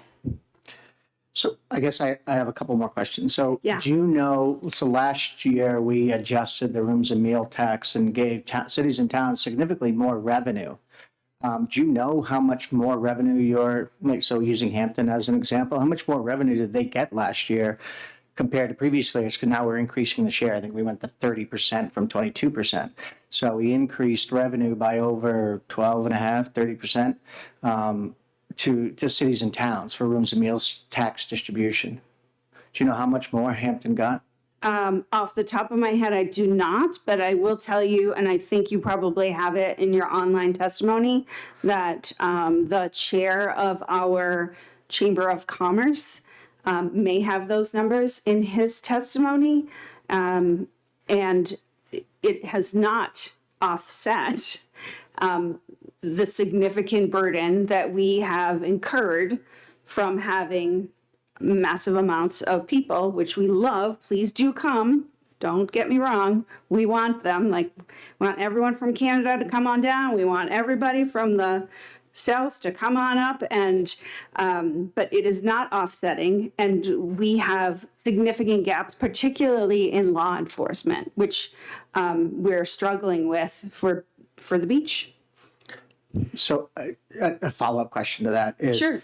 Are not these businesses subject to both your property tax, your local property tax, and they pay, and as well as if a new business is going in, it could be subject to an impact fee? If it's going to significantly impact your community, are you not able to collect those local property taxes by those businesses nor to help cover those services? We are collecting that. And the reason we're proposing this is it's falling short. So we are collecting. By $200,000, is that was your number? I'm sorry, what? It was you talked about $600,000 and you get $400,000 as a $200,000 delta, I think is what you said. Is that right? So It's about $800,000 to cover just public safety. That's not including waste management, which, is a public health concern. And we spend in the vicinity of $600,000 on public safety. And So in the summer months, and that's, you know, we need to make up that gap. And this is proposed as a way for the town to choose. Now, this is something that the businesses are behind. And, you know, what we need to do now is float it at a town meeting and our deliberative session and say, is this something that the town can get behind? So, you know, that's the next step, but we just would like it as an option, a tool. The town of Exeter also has a significant number of hotels and has festivals and a lot of traffic from our private high school there, and we are a stone's throw in Exeter from the University of New Hampshire. So we actually get a lot of UNH people coming for events and for college tours, which, you know, the fall is like always the strip of restaurants from between the hotels and UNH is full of wide-eyed parents and anxious-looking 17-year-olds on their way to their college tours. So the impact is there. We would like an opportunity to float it to the taxpayers. Would you be interested in having this as an option? And we're just looking for that opportunity. Thank you. Yeah, thank you. Seeing none, thank you, Senator. Thank you very much. Next up is Catherine from the New Hampshire Municipal Association.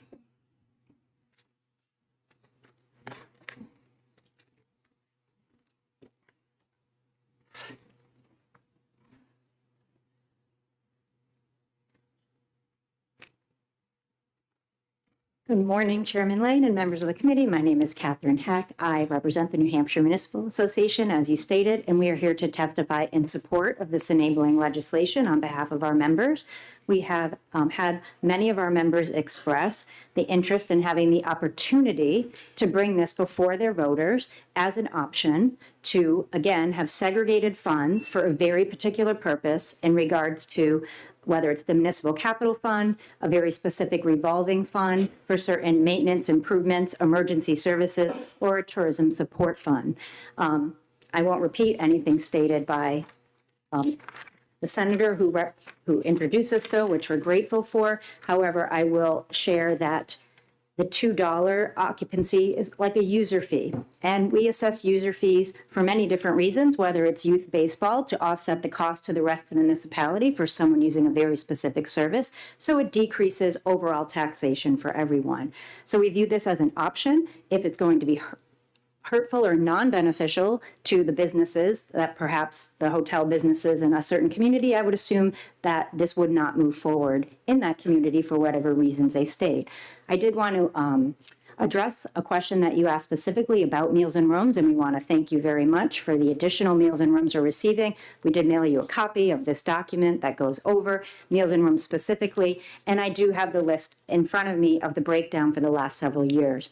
So in comparison to 2017 through 2021, before the law changed, you budgeted $68.8 million, and that's distributed by population. So it's not distributed based on how much revenue hotels, you know, in a certain concentrated area. It's population based, so it's very equally distributed amongst all municipalities.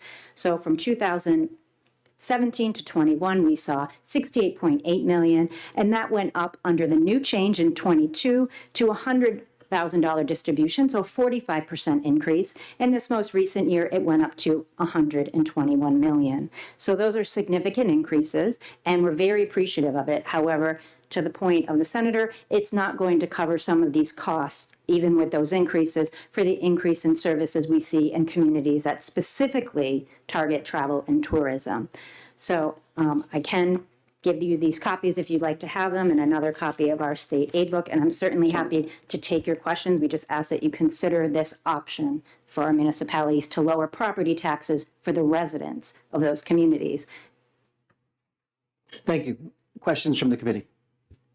Seeing them, thank you very much. Thank you So very if I just want to make sure I heard those numbers right. We went from 168 million revenue share to communities to 121 million in revenue share to communities. 68 million was 2000. It was a budgeted number. It was a different formula. and you guys were wonderful in creating a new formula for us. It was 68.8 million. And then under the new formula, it went up to 100 million in year one. And then most recently, 121 million. And I'll give you the reports, and it's broken down all by town. I'll pass them over. And Thank thank you. you very much for your time.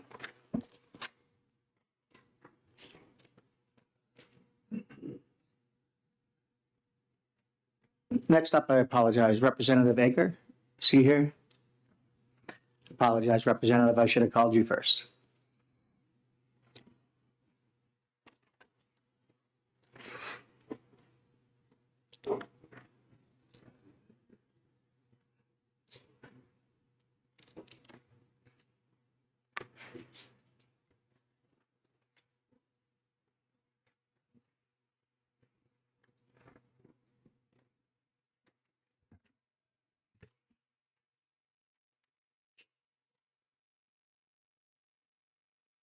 Okay, Representative. Very good, okay.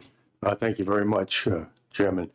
Yeah, my name is Mike Edgar. I represent Hampton. I'm one of the representatives. I am a co-sponsor of this bill, and I'm here to testify on behalf of it. The main thing to stress is the bill enables municipalities to enact a local option occupancy fee. It is a fee. I was involved in submitting several of these in the past. In fact, one of them, the last one that went through in 19, overwhelmingly passed in the House. It didn't make it through the Senate. As a result, this is an attempt to provide some funds to offset the additional municipal expenditures that result in increased pressure on the local property tax. This surcharge is an effort to provide some funds to compensate those municipalities that must incur the additional expenses to accommodate and provide these services. In a town, adoption of this option fee would be an annual or special town meeting by ballot under the procedures of RSA 39(3). Adoption in the city would be in accordance with the procedures provided in the city charter. In either case, a public hearing would be required before a vote by the legislative body. As authorized by the legislative body vote, the fee may be collected as a daily charge of up to $2 occupancy or as a percentage of the price of the occupancy, provided that the rate shall not exceed $2 per occupancy per 24-hour period. If the average daily price of an occupancy does not exceed $40, the occupancy fee shall not be collected. Revenues from the fee would be deposited in a capital reserve fund, tourism support fund, revolving fund, or other special revenue fund as authorized. Expenditures from the selected fund would require approval from the governing body. It would be for a specific amount and for a specific purpose. The hypothetical example of a possible expenditure could be to provide manpower to ensure there are personnel manning an ambulance at the beach firehouse during the summer. This is a potential example of the money generated by this fee being used to benefit those that are paying for the fee. This is a common sense approach to provide some funds for services or items that will be valuable in enhancing the desirability of municipalities and would provide services or other needs without raising property taxes. There are several municipalities that have expressed an interest in pursuing this option, including Manchester, Portsmouth, which is here today, Lebanon, Keene, and Hampton are among those. It is envisioned that the majority of the municipalities would not pursue enacting this legislation. Please support SB 262 and authorize this local option fee for municipalities. And I'll entertain any questions. Senator Murphy. Thank you. Representative, do you have any idea how many rooms there are in Hampton that this would apply to? One thing, that's a moving target, but I don't know. I don't have that figure out here. There's an awful lot of them, though. Some places like Portsmouth have a lot more than us. Thank you. Any other questions? So this would apply to Airbnb as well? So a resident who is running a business, renting out their house for 24 hours would also be subject to this potential tax? They should be, but there was some legislation or some talk about that, a couple of years of how they're going to adjust, and maybe somebody can help me with that. But it wasn't in the works to actually include that. And this is per day tax versus just a single rental. So if I'm there for 30 days, I'm going to pay $2 a day for 30 days for a tax to the town. Maximum, yes. Thank you. Any further questions? Seeing none, thank you, Representative. Thank you very much. Next up is Declan Eckert from the city of Portsmouth. Well, we see each other almost weekly.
Wait for. It's fun being on this side of the microphone for once, but I didn't know I had to turn it on. It would be a way for communities to receive funds to help defer the cost of tourism and decrease the over-reliance on the local property tax. As a mayor, parent, and taxpayer, I've witnessed directly the increased demands on municipal services that the tourist population creates and how that demand burdens the local taxpayer.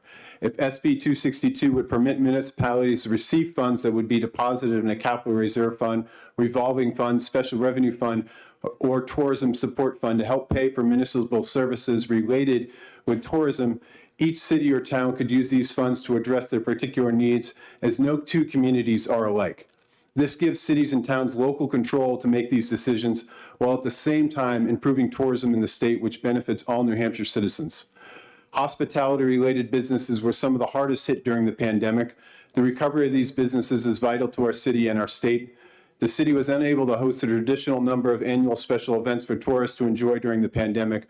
We lost well-loved food establishment and local businesses, which could simply not survive the pandemic's negative impacts. We as a city have worked hard helping our local community recover from the pandemic. SB 262, if passed, would not only alleviate tourism's impact for our taxpayers, but would be a way to further help hospitality-related businesses recover. The occupancy would not have a negative impact on the hotels because it is paid by the occupant, and collection of the fee would not create an excessive administrative burden or cost to hotels. We as the city have welcomed back tourists to enjoy the city we are lucky enough to live in. When tourists visit, our population of 22,548 swells, and the demand for police, fire, ambulance, and public works services increase and change. For example, our fire department's response to a single-family residence requires significantly less personnel and different equipment than when responding to a high-occupancy, multi-story hotel. High-occupancy hotel construction projects over 3 stories require fire trucks with a large platform tower to better and more safely respond to potential fires in these buildings. All of these costs are not absorbed by the property taxes assessed against hotels. The burden for the additional police, fire, and public works services are absorbed by the local taxpayer. Over-reliance on the property tax creates a burden on all taxpayers, particularly our elderly on a fixed income.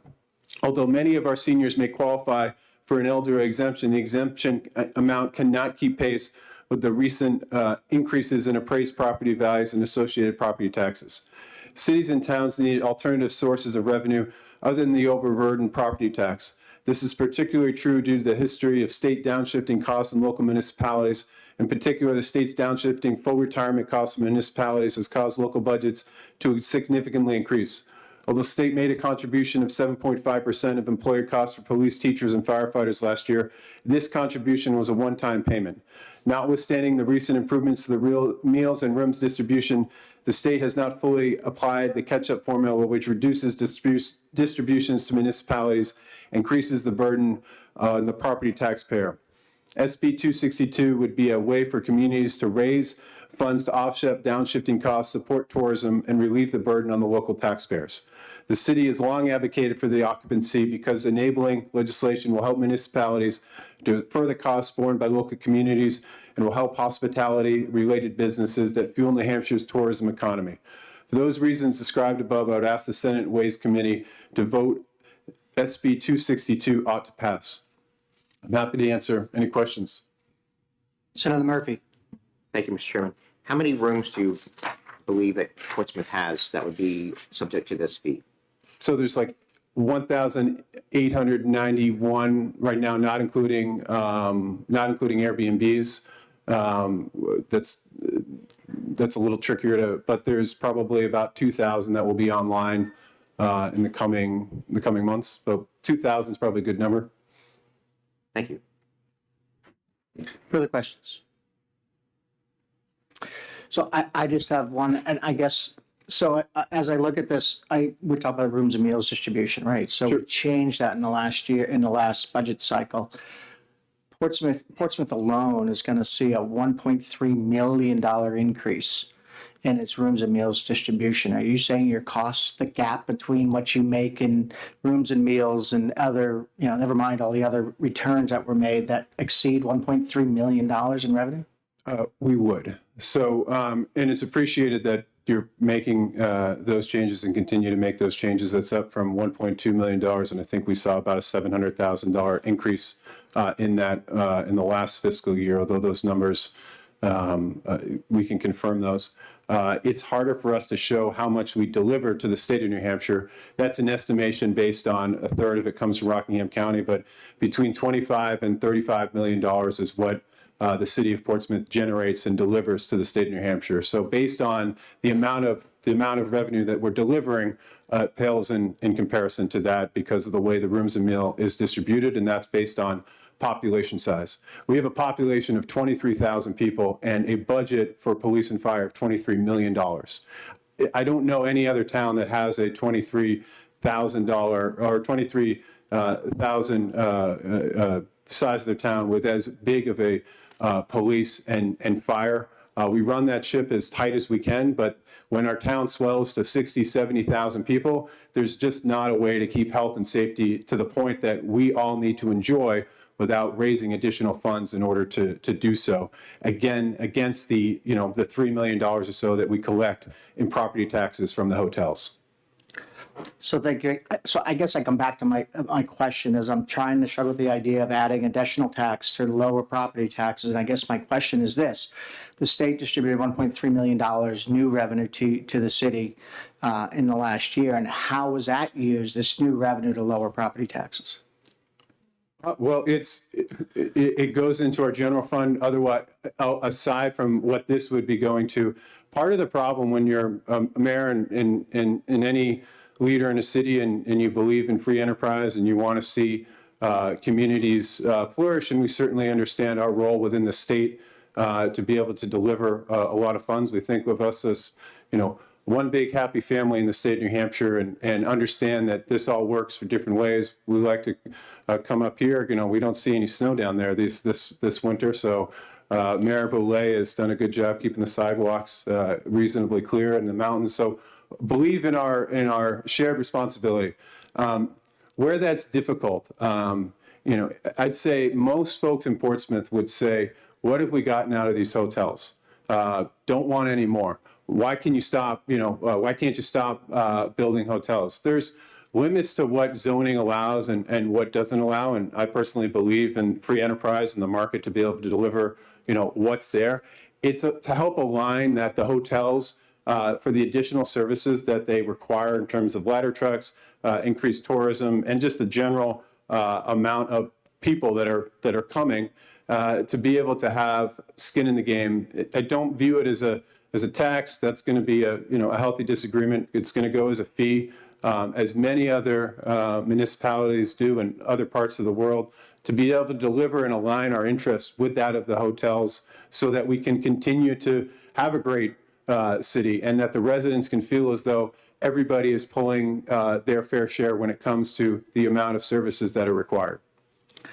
So thank you, and I think we all support tourism in the state of New Hampshire. It's our number one market driver, right, for revenues in our state for the most part.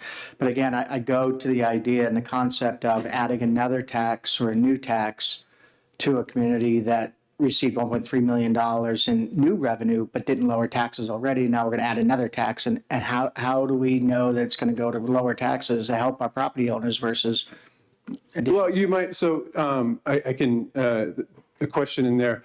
So what this is going to do is to allow us to direct that money, as it's, at least as I understand, direct that money to tourism-related activity in the city and municipality that we live in. So it allows us to not have to put, to be able to use money for tourism-related activity, whether or not that's beautification projects that we'd otherwise not need to do, and find a funding source for that.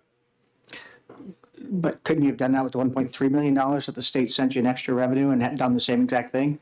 So there's not just, the only thing that we have to work on all the other things of when it comes to, it's not just tourism. There's schools, there's cost of adjustment, living, there's when the unfunded mandate when it comes to the retirement system, like 80%, I believe, of our costs in terms of retirement contributions are going to pay for, the money that you guys aren't putting into the retirement system. So there's a lot of rising costs when it comes to running a municipality. $1.3 million is certainly appreciated, and we do our best to look at every dollar in terms of how we can best spend it. I think there's probably a perception that the city of Portsmouth, buys gold bullion, paints it red, and sticks it in our sidewalks. But my biggest concern is always the taxpayer that is being driven out of our community because of rising property values.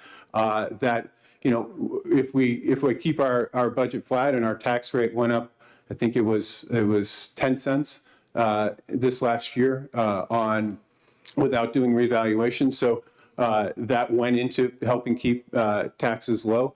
It's all a balance, and a balance that we're trying to do.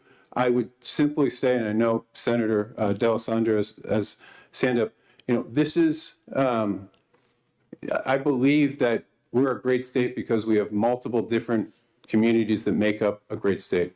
I wouldn't think that what works in Portsmouth that would work in Concord or Manchester, but I would like the opportunity to say, if it could work in Portsmouth, give us the opportunity to allow us to make that work in Portsmouth, to allow the state to say, we believe in local control, we believe in municipalities directing their future, and to say that you trust the citizens of Portsmouth to make up our mind and our direction of what's important for the citizens of Portsmouth, and not have a top-down leadership approach when it comes to knowing what's best for our community. Allow us to make that decision. Thank you. Senator D'Alessandro. Thank you, Mr. Chair. Just one question, Declan. First of all, thanks so much for your testimony. I appreciate it very much. Appreciate your coming. We'll always love to come to Concord. But do you have any idea what you have lost over the last decade by the suspension of revenue sharing to the city of Portsmouth? So it's about $30 million in terms of the. Are you talking about revenue sharing in terms of the retirement fund? No. So no, that's $30 million in the retirement fund. Right. The monies that you revenue sharing amounted to $25.5 million a year. So that's $50 million a biennium. That has been suspended for a decade. Revenue sharing, which was promised in 1970 when the business profits tax replaced the inventory tax. Revenue sharing has been suspended. We restored it one time. We gave you $20 million a year when I chaired finance, gave you 20 million a year to the municipalities as a token of our appreciation of restoring revenue sharing. But could you calculate what you have lost by not receiving revenue sharing as compared to the million you received in additional rooms and meals money, which is wonderful? But that doesn't totally mitigate the loss in revenue sharing. You're right, and if we're back up here next year working on this bill, I'm going to have that answer for you there. I hope to see that it passes. I think there's, again, I'll close unless there's other questions, and thank you for that. I'll follow up with an email in terms of calculating that cost. But Portsmouth, we understand that the state of New Hampshire works because municipalities work together to create a sense of community. In the state of New Hampshire, I think of it as a seafaring community. On the water, I know that that's not an image shared by all of New Hampshire, but we just want the ability to make our own determination. And in the live free or die state, I believe that's a strong sentiment that hopefully is shared by all. Thank you. Thank you.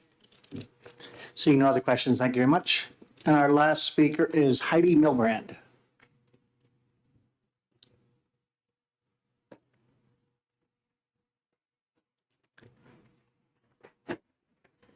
Good morning, and thank you. My name's Heidi Milbrand, and I own and operate Pleasant View Bed and Breakfast up in Bristol. I'm also the immediate past president of the New Hampshire Bed and Breakfast Association. I sit on the board of directors of the New Hampshire Lodging and Restaurant Association, and I'm also a member of the Lakes Region Bed and Breakfast Association. And I'm here to speak against SB 262. So here we go again. I've done this before. My business sits in the beautiful Newfound Lake region, and we rely heavily on tourists. Legitimate lodging establishments already collect 8.5% meals and rental tax. Adding another fee to my guests will deter them from staying and reduce my business. When I travel, nothing frustrates me more than seeing my bill from a lodging facility that includes a city tax, occupational tax, state tax, and an airport tax if I happen to stay near one. Legitimate lodging businesses are already undermined by Airbnb, VRBO, other online booking companies, as well as real estate rental companies who can and will work outside the state regulations. Will towns be required or able to collect the $2 per room per night from those lodging facilities? According to their stats, they rent a lot of rooms. Bristol, I'm only talking Bristol, has 2 legitimate bed and breakfasts. We have no other legitimate lodging options, and we are very transparent in our operations. Because of companies like Airbnb not having to compete on a level playing field, we are losing business. I can't see how 2 legitimate lodging operations in Bristol are going to make enough to fund our town's ability to market tourism. I see that these revenues collected shall be deposited in a capital reserve fund, tourism support fund, revolving fund, or other special revenue fund as may be authorized. The requirement for the use of these funds is so loose that can obviously be used for anything. So you want to tax one business for the benefit of a city's bottom line. How is this tax going to be enforced? Does it give the state the right to audit me to make sure I'm giving my town the $2 per room per night? Big Brother's truly watching me. And what about administrative costs to the town? How will they be paid? I also see that in order for the bill's requirement to go into effect, towns will need to vote on it. And I shudder at that thought. I know how people in my town think, and they'll view this as a property tax reduction, and it will get voted in without regard to its long-term consequences.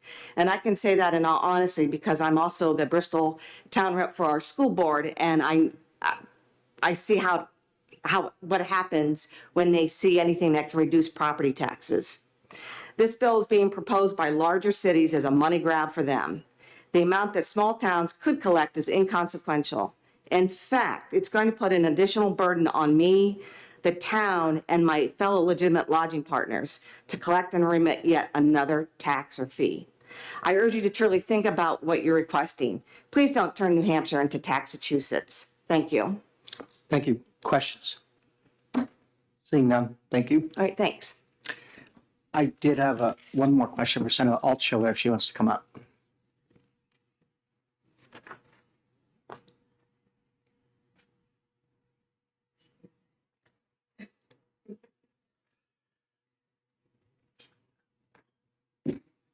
Thank you, Senator. Very much.